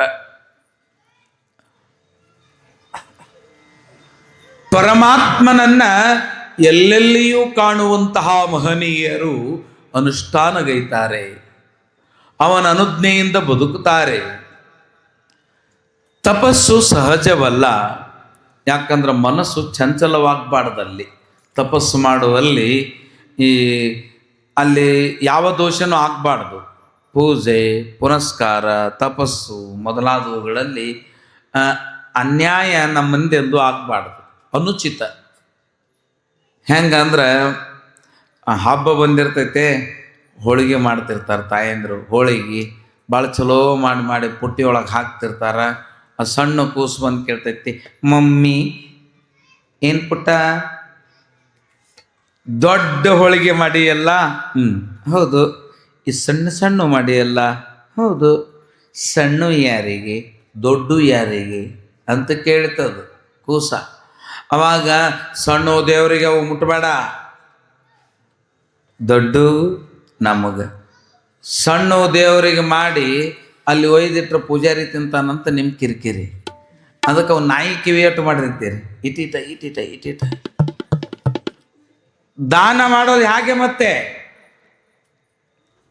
ಬ್ರಹ್ಮಲೋಕದಲ್ಲಿ ಒಮ್ಮೆ ಮೀಟಿಂಗ್ ಕರೆದ ಬ್ರಹ್ಮ ದೇವತೆಗಳನ್ನು, ಮನುಷ್ಯರನ್ನು, ರಾಕ್ಷಸರನ್ನು ಕರೆದ. ಮೀಟಿಂಗ್ಗೆ ಕರೆದಾಗ ಎಲ್ಲರೂ ಕಿವಿಗೊಟ್ಟು ಕೇಳ್ರಿ, ನನ್ನ ಕಡೆ ಲಕ್ಷ್ಯ ಕೊಡ್ರಿ. ಕೇಳ್ತೀರಿಲ್ಲ? ಹೇಳ್ರಿ ಅಂದರು. ಹೋಗ್ಬಿಡ್ರಿ ಅಂದ. ಅಷ್ಟು ದೂರದಿಂದ ಬಂದು ಕುಂತೀವಿ, ಇಟ ಅಂದೆಲ್ಲ, ಹಿಂಗಂದ್ರೆ ಏನು ಅಂತಂದಾಗ ಬ್ರಹ್ಮ ಹೇಳಿದ, ಅಂಬುವ ಅಕ್ಷರ ಏನೈತಿಯಲ್ಲ, ರಾಕ್ಷಸರಿಗೆ ಎಲ್ಲ ಜೀವರಾಶಿಗಳಲ್ಲಿ ದಯಾ. ನಿಮ್ಗ ಆ ಏನಂತ ಆಗ್ತತಿ? ದಯಾ. ಇನ್ನ ದೇವತೆಗಳಲ್ಲಿ ಅಂಬೋ ಅಕ್ಷರ ಏನಾಗ್ತತಿ ಅಂತ ಕೇಳಿದ್ರೆ ತಾಳ್ಮೆ. ದಮ್ ಅಂದ್ರೆ ತಾಳ್ಮೆ. ಇನ್ನು ಮನುಷ್ಯರಲ್ಲಿ ಅಂಬುವಂತ ಅಕ್ಷರ ಏನಾಗ್ತತಿ ಅಂತಂದ್ರೆ, ಯಾವ ವ್ರತ ಇರಲಿಲ್ಲ ಅಂದ್ರೂ ಇಲ್ಲ, ಕಲಿಯುಗದೊಳಗ 2 ವ್ರತ ಅದಾವ. ಒಂದು ನಾಮಸ್ಮರಣೆ ಅದು ಆಗ್ಲಿಲ್ಲ, ಮಾಡೋಕ್ಕಾಗ್ಲಿಲ್ಲ ಅಂದ್ರೆ ಮಾಡಿದ ಒಂದು ತುತ್ತು ಪ್ರಸಾದ ದಾನ ಮಾಡಬೇಕು. ಅದೇ ಬ್ರಹ್ಮ ಇವರೆಲ್ಲರಿಗೂ ಪಾಲಿಸ್ಯಾರಿಲ್ಲ ಅಂತಂದು ಒಮ್ಮೆ ಭಿನ್ನ ಹಾಕಿ ಕರೆದ. ನೀವು ಹೋಗ್ತಿರಿಲ್ಲ? ಭಿನ್ನ ಹಾಕಿ ಹೋಗ್ತಿರಲ್ಲ, ಹಂಗ ಬ್ರಹ್ಮ ಕರೆದ. ಎಲ್ಲರಿಗೂ ಹಿಂಗೆ ಸಾಲಕ್ಕೆ ಕುಂದ್ರಿಸಿದ. ರಾಕ್ಷಸರ ಜಗಳ ತೆಗೆದ್ರು. ಮೊದಲು ಹುಟ್ಟಿದವ್ರು ನಾವು, ಹೌದು ರಾಕ್ಷಸರೇ ಮೊದಲು ಹುಟ್ಟಿರೋರು ನಾವು, ಅದಕ್ಕೆ ನಮಗೆ ಕೂಡಿಸು ಅಂತಂದು ಈ ಕಡೆ ಒಂದು ಸಾಲ್ ಈ ಕಡೆ ಒಂದು ಸಾಲ್ ಕೂತರು. ಒಳ್ಳೆ ಅಡಿಗೆ ಭಕ್ಷ್ಯ ಭೋಜಿಗಳನ್ನು ಮಾಡಿಸಿದ್ದ. ಏನು ನೋಡಬೇಕು, ಎಲ್ಲ ತಿಂಡಿ ತಿನಿಸುಗಳಿದ್ದವು. ಅವಾಗ ಇನ್ನೇನು ಉಣ್ಬೇಕನ್ನೋದ್ರಾಗ ತಡ್ರಿ ಅಂತಂದು ಎಷ್ಟು ಮಂದಿ ಇದ್ರಲ್ಲ ಅಷ್ಟು ಮಂದಿಗೆ ಇಟ್ಟಿಟ್ಟು ಬಿದ್ರ ಬಡಿಗೆ ತಂದರು.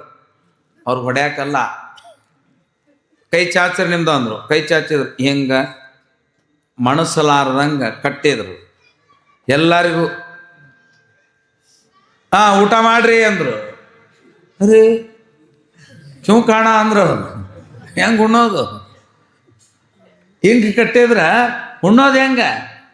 ಒಬ್ಬ ಅದ್ರಾಗ ಬೆರಕೆ ರಾಕ್ಷಸ ಏನು ಮಾಡಿದ, ಒಂದು ಲಡ್ಡು ತಗೊಂಡು ಹಿಂಗೆ ಹೋಗದ, ಮೂಗಿನ ಮೇಲೆ ಬಿತ್ತೆ. ಇನ್ನೊಬ್ಬ ಹಿಂಗೆ ಹೋಗದ, ಇನ್ನೊಬ್ಬನ ತಲೆ ಮೇಲೆ ನನ್ನ ತಲೆ ಮೇಲೆ ಹೋಗೋದಲ್ಲ ಅಂತ ಮಾಡಿ ಜಗಳ ತೆಗೆದ. ಅವಾಗ ಬ್ರಹ್ಮ ನಮ್ಮಿಂದ ಆಗಂಗಿಲ್ಲ ಇದು, ಹಂಗಾರೆ ಕಟ್ಟಿಗೆ ಬಿಚ್ಚ್ರಿ. ಎಲ್ಲಾರ್ದು ಬಿಚ್ಚಿದ್ರು. ನೀವು ಎದ್ದಾಳ್ರಿ, ಇನ್ನ ದೇವತೆಗಳೇ ನೀವು ಕೂಡ್ರಿ. ಹಿಂಗೆ ದೇವತೆಗಳು ಕುಂತು ಸಾಲ್ಕ ಕುಂತು. ಇನ್ನು ಅವ್ರಿಗೂ ಎಲ್ಲರಿಗೂ ಒಂದ ನ್ಯಾಯ ಅಲ್ಲ, ಅವ್ರಿಗೂ ಕಟ್ಟಿದ್ರು. ಕಟ್ಟಿಂದ ದೇವತೆಗಳು ಊಟ ಮಾಡಿರಿ ಅಂತಂದಾಗ ದೇವತೆಗಳು ಏನು ಮಾಡಿದ್ರು ಅಂದ್ರೆ, ಈ ಕೈ ನಿಲುಕ್ತಿತ್ತಲ್ಲ, ನಿಲುಕೋ ಮುಂದೆ ಕುಂತಿದ್ನಲ್ಲ, ಆ ಕೈಯನ್ನ ತಮ್ಮ ಬಾಯಿಯೊಳಗೆ ಹಾಕೊಳ್ಳಾರ್ದನ್ನ ಪ್ರಸಾದವನ್ನು ಮುಂದೆ ಕುಂತವನ ಬಾಯಾಗ ಹಾಕಿದ್ರು. ಇನ್ನೊಬ್ಬರಿಗೆ ಉಣಿಸುವುದೇ ದೇವತೆಯ ಗುಣ. ಇನ್ನೊಬ್ಬರಿಗೆ ಉಣಿಸುವುದೇ ದೇವತೆ ಗುಣ, ಮತ್ತೊಬ್ರದ್ದು ಕಸ್ಕೊಂಡು ತಿನ್ನೋದೇ ರಾಕ್ಷಸ ಗುಣ. ಅದಕ್ಕೆ ಮನುಷ್ಯರೇ ನೀವೆಲ್ಲರೂ ಹಂಚಿ ತಿನ್ನರಿ ಅಂತ ಆಶೀರ್ವಾದ ಮಾಡಿದ ಬ್ರಹ್ಮ. ಅದಕ್ಕೆ ನಾವು ನೀವುಗಳೆಲ್ಲ ಏನು ಮಾಡ್ಬೇಕಂದ್ರೆ ಮುಚ್ಕೊಂಡು ತಿನ್ನೋದು, ದೂರ ಹೋಗಿ ತಿನ್ನೋದು, ಎಲ್ಲರ ಮಳಗಿ ಮೇಲೆ ತಿನ್ನೋದು, ಇಂಥ ಒಟ್ಟ ಮಾಡಬಾರ್ದು. ಒಂದು ಹುಡುಗ ಇಂಥ ಪಾಠಶಾಲೆಗಿತ್ತು, ಬಾಳೆಹಣ್ಣು ಸಿಕ್ಕಿತ್ತು. ಅದಕ್ಕೆ ಬಾಳೆಹಣ್ಣು ಸಿಕ್ಕಿತ್ತು, ಅವಸರದಾಗ ಹತ್ತಲಾಗಿತ್ಲಾಗ ನೋಡ್ಲಾರ್ದು ಯಾರಿಗೂ ಕೊಡ್ಬಾರ್ದಂತ ಮ್ಯಾಲೆ ಹೋಗಿ ತಿನ್ಬೇಕಂತ ಹೋಗೋ ಮುಂದೆ ಬಾಳೆಹಣ್ಣು ಸುಲ್ಕೊಂತ ಹೋಗಿದ್ನಲ್ಲ, ಸಿಪ್ಪಿ ಹಿಂಗೆ ಒಗದಿದ್ದ ತಿನ್ಕೊಂತನ ಅಂತಂದು ಒಳ್ಳೆ ಮ್ಯಾಲೆ ಮಸಡಿ ಮಾಡ್ಕೊಂತ ಅದ ಸಿಪ್ಪಿ ಮೇಲೆ ಕಾಲಿಟ್ಟು ಜಾರಿ ಬಿದ್ದರೆ 3 ಅಂತಸ್ತಿದ್ದು ಕೆಳಗೆ ಬಿದ್ದು 2 ಕಾಲು ಮುರಿದಿದ್ದು. ಒಂದ ಬಾಳೆಹಣ್ಣು ಬಾಳನ್ನೇ ಹಣ್ಣು ಮಾಡಿಬಿಡ್ತದೆ. ಹಂಚಿ ತಿಂದಿದ್ರೆ ಹಂಗಾಕಿರಲಿಲ್ಲ. ಹೀಗೆ ಹಂಚಿ ತಿನ್ನುವ, ಸದಾವ ಕಾಲ ದಾನ ಧರ್ಮವನ್ನು ಮಾಡುವ, ಯಾವಾಗಲೂ ಪುಣ್ಯದ ಪುತ್ಥಳಿಯಾಗಿರ್ತಕ್ಕಂತಹ ನಮ್ಮ ಪರ್ವತರಾಜ ಅನೇಕರನ್ನ ಕರೀತಾ ಇದ್ದಾನೆ, ನೀಡ್ತಾ ಇದ್ದಾನೆ, ಆನಂದ ಪಡ್ತಾ ಇದ್ದಾನೆ. ಸದಾವ ಕಾಲ ಅನ್ನ ಛತ್ರವನ್ನಿಟ್ಟಿದ್ದಾನೆ. ಪುಣ್ಯಾತ್ಮರಿಗೆ ನೀಡುವ, ಕೊಡುವ, ಮಾಡುವ ಈ ಕೆಲಸದಲ್ಲಿದ್ದಾಗ ಗರ್ಭಿಣಿಯಾಗಿದ್ದಾಳೆ ಮಾತೆ. ಮೇನಕಾದೇವಿಯು ಗರ್ಭವನ್ನು ಧರಿಸಿದಾಳೆ. ಆಗ ಈ ಪೂಜಾ ಫಲ ಎಂತಾದ್ದು ಅಂತಂದ್ರೆ, ನಮಗೆ ಆ ಭಗವಂತ ಕರುಣಿಸಿದ್ದು ಸ್ವಾಮಿ ಅಂತ ಗಂಡನನ್ನು ಸಿಂಹಾಸನದ ಮೇಲೆ ಕೂಡಿಸಿ ಅವನಿಗೆ ಸುತ್ತ ಹಾಕುತ್ತಾ ಆನಂದದಿಂದ, ಆ ಸ್ವಾಮಿ ಈ ಬಹುಜನ್ಮದ ಪೂಜಾ ಫಲ ಇದು ಒಂದು ದಿವಸದ್ದಲ್ಲ ಅಂತಂದು ಯಾವ ಪುಣ್ಯಾತ್ಮೆಯು ಹಾಡುತ್ತಾ ಇದ್ದಾಳೆ. ಬಹುಜನ್ಮದ ಪೂಜಾ ಫಲ ಈ ಪ್ರೇಮ ಸಮ್ಮಿಲನ,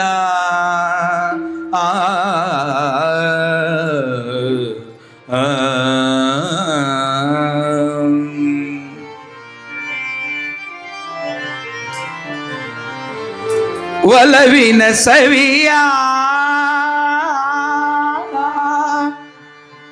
ಸವಿಯುವ ಶುಭ ದಿನ, ಆತ್ಮ ಸಾಕ್ಷಿಯ ಪ್ರೇಮ ಕಲ್ಯಾಣ, ಬಹುಜನ್ಮದ ಪೂಜಾ ಫಲ ಈ ಪ್ರೇಮ ಸಮ್ಮಿಲನ, ಈ ಪ್ರೇಮ ಸಮ್ಮಿಲನ.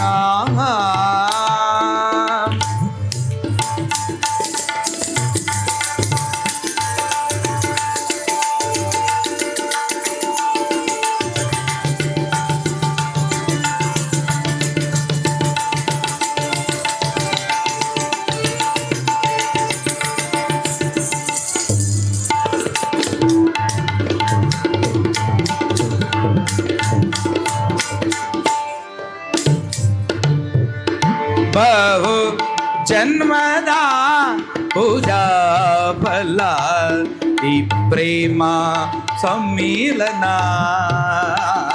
ಈ ಪ್ರೇಮ ಸಮ್ಮಿಲನ.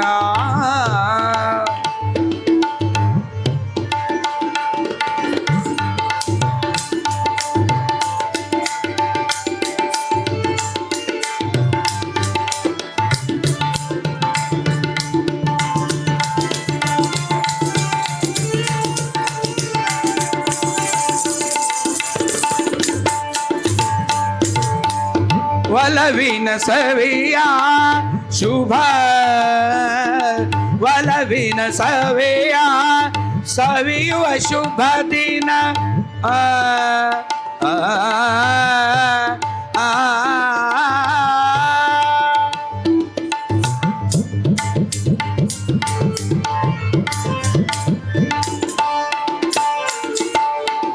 ಒಲವಿನ ಸವಿಯ ಸವಿಯುವ ಶುಭ ದಿನ, ಆತ್ಮ ಸಾಕ್ಷಿಯ ಪ್ರೇಮ ಕಲ್ಯಾಣ, ಆತ್ಮ ಸಾಕ್ಷಿಯ ಪ್ರೇಮ ಕಲ್ಯಾಣ, ಹೃದಯದ ವೀಣಾ ಮಧುರ ಸಗಾನ, ಹೃದಯದ ವೀಣಾ ಮಧುರ ಸಗಾನ, ಈ ನಮ್ಮ ದಾಂಪತ್ಯ ರಸ ಜೀವನ, ಈ ನಮ್ಮ ದಾಂಪತ್ಯ ರಸ ಜೀವನ.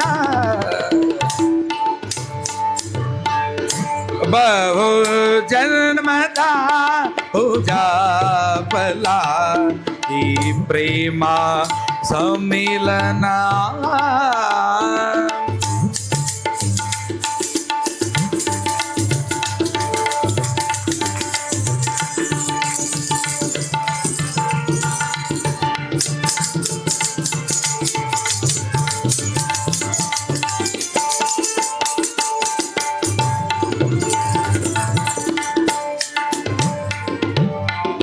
ಸತಿಪತಿ ವಲಿದ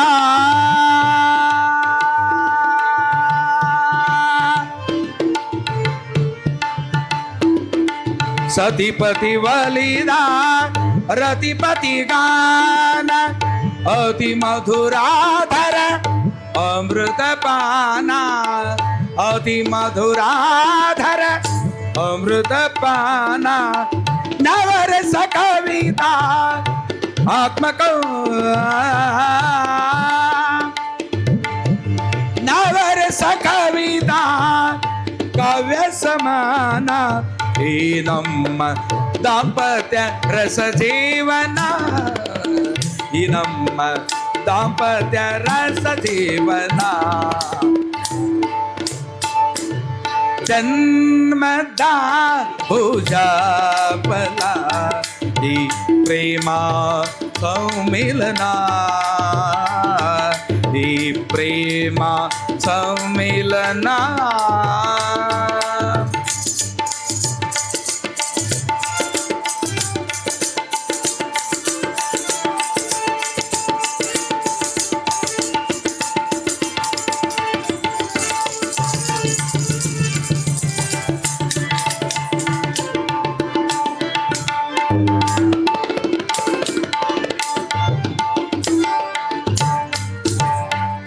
ಒಲವಿನ ಸವೆಯ ಸಾಧಾ ನಿಪ ಮಪ ನಿಪ ಮಪ ಗಮರೇ ನೀದ ನಿರೇ ಗ ಗ ಗ ಮ ಮರೆ ನೀದ ಸಾ.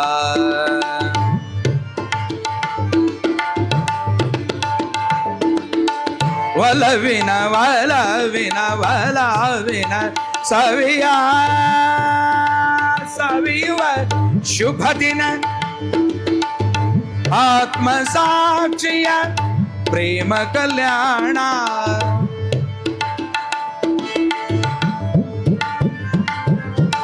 ಹೃದಯದ ವೀಣಾ ಮಧುರ ಸಗಾನ, ಹೃದಯದ ವೀಣಾ ಮಧುರ ಸಗಾನ, ಈ ನಮ್ಮ ದಾಂಪತ್ಯ ರಸ ಜೀವನ, ಈ ನಮ್ಮ ದಾಂಪತ್ಯ ರಸ ಜೀವನ. ಜನ್ಮದ ಪೂಜಾ ಫಲ ಈ ಪ್ರೇಮ ಸಮ್ಮಿಲನ, ಈ ಪ್ರೇಮ ಸಮ್ಮಿಲನ, ಈ ಪ್ರೇಮ ಸಮ್ಮಿಲನ.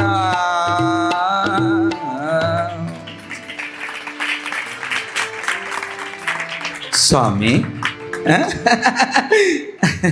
ಸ್ವಾಮಿ, ನಿಮ್ಮ ಪಾದವನ್ನು ಕಂಡು ನಿಮ್ಮ ಮುಖವನ್ನು ನೋಡುತ್ತಾ ಇದ್ದರೆ ನನಗೆ ಮತ್ತೆ ಯೌವನ ಬಂದಂಗಾಗುತ್ತೆ. ಆಹಾ, ಇರಲಿ, ಹೊಟ್ಟೆ ಕಡೆಗೆ ನಾಜು. ಜಗಜ್ಜನನಿ ಅಂಬಾದೇವಿಯು ನಿನ್ನ ಹೊಟ್ಟೆಯಲ್ಲಿ ಮೂಡಿದ ಚಿತ್ರವಾಗಿದ್ದಾಳೆ. ಅಮ್ಮನವರಿಗೆ ಏನು ಬಯಕೆ? ಈಗ ಹೊಟ್ಟೆಯಲ್ಲಿ ದಣ್ಮಕ್ಕಳಿಗೆ ಒಂದು ಬೈಕ್ ಹಾಕಿರ್ತಾವೆ. ನಮ್ಮ ಊರ ಕಡೆ ಈಗಂತರೂ ಗೋಬಿ ಮಂಚೂರಿ, ಪಿಜ್ಜಾ, ಏನದು ಗರ್ಬರ ಬರ್ಗರ, ಹುಡುಗರು ಶಾಣೆ ಅದಾವಪ್ಪ. ಏನು ಪಿಜ್ಜಾ ಬರ್ಗರ್ ಮತ್ತು ಏನು ಎಲ್ಲವೂ ಇಂಗ್ಲೀಷ್ ಔಷಧ ತಿಂತಾವ, ಇಂಗ್ಲೀಷಿದ್ದ ಆಹಾರ ತಿನ್ನೋದು. ಈ ಮೊದಲಿನ ಮಂದಿ ಹಂಗೆ ಪುಂಡಿ ಪಲ್ಯ, ರೊಟ್ಟಿ, ಭಕ್ರಿ ಲೇದು. ಚಲೋ ಗಟ್ಟಿನ ಆಹಾರ ತಿಂತಿದ್ರು ಮೊದಲಿನ ಮಂದಿ. ಸಜ್ಜಕ, ತುಪ್ಪ ಇಂಥ ತಿಂತಿದ್ರು. ಈ ಹೊಟ್ಲಾದ ಹೆಣ್ಮಕ್ಳಿದು ಒಂದು ವೈಭವ ನೋಡ್ಬೇಕು. ಹೆಡ್ ಮಾಸ್ತರ್ ಇದ್ದೊಬ್ಬವ, ಯಾರು ಅವನು ಹೆಂಡ್ತಿ ಹೊಟ್ಟಿಲಾಗಿದ್ಲಲ್ಲ, ಮತ್ತು ಮಾಸ್ತರ್ ಹೆಂಡ್ತಿ, ಹೆಡ್ ಮಾಸ್ಟರ್ ಹೆಂಡ್ತಿ ಎಲ್ಲರೂ ಕರ್ಕೊಂಡು ಹೋಗೋದು, ಚಲೋ ಚಲೋ ಚಲೋ ಚಲೋ ಉಣಿಸೋದು, ಚಲೋದೊಂದು ಸೀರೆ ಉಡಿಸಿ ಕಳಿಸೋದು. ಅಂದ ಮಾರಾಯ ನಿನಗಷ್ಟ ಕರೀತಾರೆ, ನನಗೆ ಕರೆಯವಲ್ರಲ್ಲ ಅಂದವ. ಹೊಟ್ಲೆ ಅದಕ್ಕೆ ನಾನು ಅದೀನಿ, ಅದಕ್ಕೆ ನನಗೆ ಕರೀತಾರ ಅಂದ ಆಕಿ. ಈಗ ಸ್ವಲ್ಪ ತಂದ್ರೆ ತಾನು ನೋಡ್ತೀನಿ ಅಂತ ಸೀರೆ ಭಾಳ ಚಲೋ ಇತ್ತು ನೋಡಿದ. ಹಾ ಇವನಿಗೆ ಮನಸ್ಸಿನಾಗ ಏನಂತಂದ್ರೆ ಹೆಣ್ಮಕ್ಳು ಭಾಳ ಪುಣ್ಯ ಮಾಡ್ಯಾರ, ಗಂಡ್ಮಕ್ಳಿಗೆ ಈ ಚಾನ್ಸ್ ಯಾಕೆ ಬರಬಾರ್ದು ಅಂದ. ಗಂಡ್ಮಕ್ಳು ಒಮ್ಮೆ ಹೊಟ್ಟಿಲಾದ್ರೆ ಹೆಂಗಿರ್ತೈತಿ ಅಂತಂದ. ಕನಸ ಬಿದ್ದು ಬಿಡುತ್ತಾರೆ ಅದು. ಕನಿಷ್ಠನೊಳಗೆ ಇವ ಹೊಟ್ಟಿಲೆ ಆದ. ಮತ್ತು ಹೆಡ್ ಮಾಸ್ತರ್ ಹೊಟ್ಟಿಲಾಗ ಏನಂದ್ರೆ ಎಲ್ಲರೂ ಕರೆಯೋರ ಊರಾನ್ ಮಂದಿ, ಗೌಡ್ರು, ಶಾನ್ಭೋಗರು ಎಲ್ಲರೂ ಕರೆಯೋರು. ಅವಾಗ ದೇಸಾಯರು ಕರೆದು ಒಂದು ಚಲೋ ಸೀರೆ ಉಡಿಸಿ, ಇಲ್ಲ ಹೊಟ್ಟೆ ದೊಡ್ಡದೈತೆಲ್ಲ ತಟಗಾಗೈತೆ ಅಳ ಸೀರೆ ಅಂತ ಅಂದ್ರು. ಚಲೋ ಪಿತಾಂಬ್ರ ಉಡಿಸಿ ನಾಜುಕ್ ಅಂತ ಹೇಳಿ ಕಳಿಸಿದ್ರು. ಇದು ಹೆಡ್ ಮಾಸ್ತರ್ ಕನಸ್ನ್ಯಾಗ ಹೊಟ್ಟೆಲಾಗಿ ಸೀರೆ ಉಟ್ಕೊಂಡು ಬಂತು. ಇವೇನು ಚಲೋ ಸೀರೆ ಇಂಥವೇನಿರ್ತಾವಲ್ಲ, ಇದು ಶಾಲ ಸೀರೆ ಅಲ್ಲ, ಇವೇನಿರ್ತಾವಲ್ಲ ಹಿಂದೆ ಜರ ಹಿಂಗಿರ್ತತಿ ಇದ್ರದ್ದು, ಕಚ್ಚಿ ಪಿಚ್ಚಿ ಚುಸ್ತಿರ್ತೈತಿ ಅದು. ಅದಕ್ಕೆ ಇವ ಏನು ಉಟ್ಕೊಂಡು ಮಕ್ಕೊಂಡಿದ್ದಲ್ಲ, ಯಾಕೆ ಚುಚ್ಚಿದಂಗೆ ಕಾಣಿಸ್ತದೆ. ಬರ ಬಿಚ್ಚಿ ಹಿಂತಿದ ಟ್ರೆಜರಿ ತೆಗೆದು ಒಂದು ಪತ್ಲ ಉಟ್ಕೊಂಡು ಮಕ್ಕೊಂಡ. ಕನಸ್ನ್ಯಾಗ ಉಟ್ಕೊಂಡಿದ್ದ ಖರೆ, ಕನಸ್ನ್ಯಾಗ ಮುಂಜಾನೆ ಹೆಣ್ಮಗಳು ಹೊಟ್ಟೆ ಇಟ್ಕೊಂಡು ಉದ್ದನ ಕಸಬರಿ ಇಟ್ಕೊಂಡು ಹಿಂಗೆ ಬಳ್ಕೊಂತ ಬಂದು ಅವನೇ ಅಂತಿ ಹೊಟ್ಲೆದಾಕಿ ಬಳ್ಕೊಂತ ಬಂದು ಈ ಚಾದರದಾಗ ಸೀರೆ ಶರ್ಗ ಕಾಣಿಸ್ತದೆ. ನಮ್ಮ ಮನೆಗೆ ಯಾರು ಮಕ್ಕೊಂಡ್ರ ಅಂದ್ಲಕ್ಕಿ. ಸೀರೆ ಉಟ್ಕೊಂಡು ನಮ್ಮ ಮನೆಗೆ ಯಾರು ಮಕ್ಕೊಂಡಾರ, ಅದು ನಂದು ಸೀರೆ. ಚಾದಾರ ತೆಗೆದು ನೋಡಿದ್ಲು ಮಾಸ್ತರ ಗಂಡ. ನಿನ್ನ ಕೆಟ್ಟ ಬೇನೆ ಬರಲಿ, ನೀ ಯಾಕೆ ಮಕ್ಕೊಂಡಿ ಅಂತ ಕೇಳಿದ್ಲು. ಇಲ್ಲ ಅಂದ. ಸೀರೆ ಯಾಕೆ ಉಟ್ಕೊಂಡಿ ಅಂತಂದು ಅಂದ. ಯಾಕೆ ಹಿಂಗೆ ಮಾಡಿದೆ ಅಂದಾಗ ಕನಸ್ನ್ಯಾಗ ನಾನು ಹೊಟ್ಟಿಲಾಗಿದ್ದೆ ಅಂದ. ಇದು ಬಯಕೆ. ತಾಯಿ ಎಂದರಿಗೆ ಒಂದು ತಿಂಗಳಲ್ಲಿ ಒಂದು ಬಯಕೆ, ಮತ್ತೊಂದು ತಿಂಗಳಲ್ಲಿ ಮತ್ತೊಂದು ಬಯಕೆ.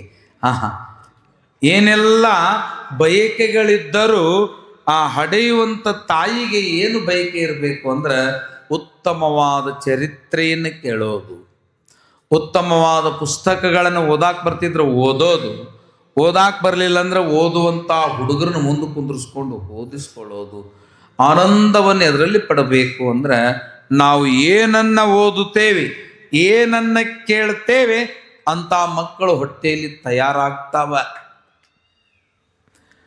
ಈಗ ಗರ್ಭಕ್ಕೆ 4 ತಿಂಗಳು ತುಂಬಿತ್ತು ಅಂದ್ರೆ ಕಳಕುಬ್ಸ, ಅರ್ಥಾತ್ ಕಳೆಯ ಕುಬುಸ. ಕಳೆ ಅಂದರೆ ಶಿವನ ಕಳೆ ಉದರದಲ್ಲಿ ಪ್ರವೇಶವಾಗಿದೆ. ಶಿವನು ಜೀವವಾಗದೆ ಶಿವನಾಗುತ್ತಿದ್ದಾನೆ ಅಂತ ಹೊಟ್ಟೆಯಲ್ಲಿ ಇರುವ ಮಗುವಿಗೆ ಶಿವನ ಚಿತ್ಕಳೆ ತುಂಬಿದೆ ಅಂತ. ಅದು ಕಳ್ಳಕಣ ಅಲ್ಲ.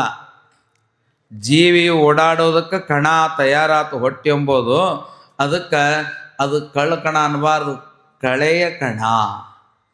ಆ ಕುಬಸಾತು. ಆಗಿಂದ 4, 5, 6, 7, 8 8ನೇ ತಿಂಗಳಿಗೆ ಶ್ರೀಮಂತ ಕಾರಣ. ಬಡವರ ಇರಲಿ ಅವರು, ಅದಕ್ಕೆ ಹೆಸರೆಂತ ಅದು ಶ್ರೀಮಂತ ಕಾರಣ. ಯಾಕದನ್ನ ಹಂಗಂದ್ರು ಅಂದ್ರೆ ಹೊಟ್ಟೆಯಲ್ಲಿರುವ ಕೂಸಿಗೆ ಎಲ್ಲ ಅವಯವಗಳು ತಯಾರಾಗಿರ್ತಾವ. ಕಿವಿ, ಕಣ್ಣು, ಮೂಗು, ನಾಲಿಗೆ, ಚರ್ಮ, ಜ್ಞಾನ ಅದಕ್ಕೆ ಬಂದಿರ್ತದ. ಅದಕ್ಕೆ ಶ್ರೀಮಂತ ಕಾರಣ ಮಾಡೋ ಮುಂದೆ ಸುಂದರವಾದ ಮಲ್ಲಿಗೆಯ ಅರಳನ್ನ ತಲೆಯಲ್ಲಿ ಮುಡಿಸ್ತಾರೆ. ಅರಳಿದ ಮೈಸೂರ ಮಲ್ಲಿಗೆಯನ್ನ ತಲೆಯಲ್ಲಿ ಮುಡಿಸ್ತಾರೆ. ಯಾಕೆ ಅಂತಂದ್ರೆ ತಾಯಿಯ ಮೂಗಿನಿಂದ ಸುಗಂಧವನ್ನೇ ಸೇವಿಸುವಂತಹ ಅಭ್ಯಾಸ ಹೊಟ್ಟೆಯಲ್ಲಿರುವ ಕೂಸಿಗಾಗಬೇಕು ಅಂತ ಮಲ್ಲಿಗೆಯ ಕುಸುಮಗಳನ್ನು ಮುಡಿಸ್ತಾರೆ. ಈಗ ಕೈಗೆ ಗಾಜಿನ ಹಸಿರು ಬಳೆಯನ್ನೇ ಹಾಕ್ತಾರೆ. ಯಾಕೆ ಅಂತಂದ್ರೆ ಗಾಜಿನ ಬಳೆ ಹಾಕಿಕೊಂಡ ತಾಯಿ ಹಿಂಗೆ ಕೈ ಆಡಿಸ್ಕೊಂತ ಹೋಗುವಾಗ ಹೊಟ್ಟೆಯಲ್ಲಿರುವ ಕೂಸಿಗೆ ಬಳೆಯ ಝೇಂಕಾರ, ಪಂಚಮದ ಸ್ವರ ಕೂಸಿಗೆ ಕೇಳಿದ್ರೆ ಕಿವಿ ತೀಕ್ಷಣ ಆಗ್ತಾವೆ, ಕೂಸಿನ ಕಿವಿಗಳು ತಯಾರಾಗ್ತಾವೆ. ಇನ್ನು ಚಲೋದ ಉಣಿಸ್ತಾರ. ಯಾಕಂದ್ರೆ ಸಾತ್ವಿಕ ಆಹಾರವನ್ನೇ ಉಣ್ಣುವಂಥದ್ದು ಕಲೀಲಿ. ಮುಂದೆ ಬರುವ ಕೂಸು ಎಂಥ ಆಹಾರ ಉಣ್ತದ್ರೆ ಅಂಥ ಮನುಷ್ಯ ತಯಾರಾಗ್ತಾನೆ.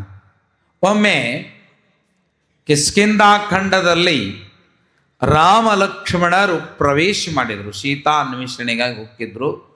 ಅಲ್ಲಿಗೆ ಬಂದರು. ಅಂಗದ ದೊಡ್ಡ ಗಿಡದ ಮೇಲೆ ನಮ್ಮ ರಾಜ್ಯಕ್ಕೆ ಯಾರಾದರೂ ಪ್ರವೇಶ ಮಾಡ್ತಾರೇನು ಅಂತ ನೋಡುತ್ತಿರ್ತಿದ್ದ.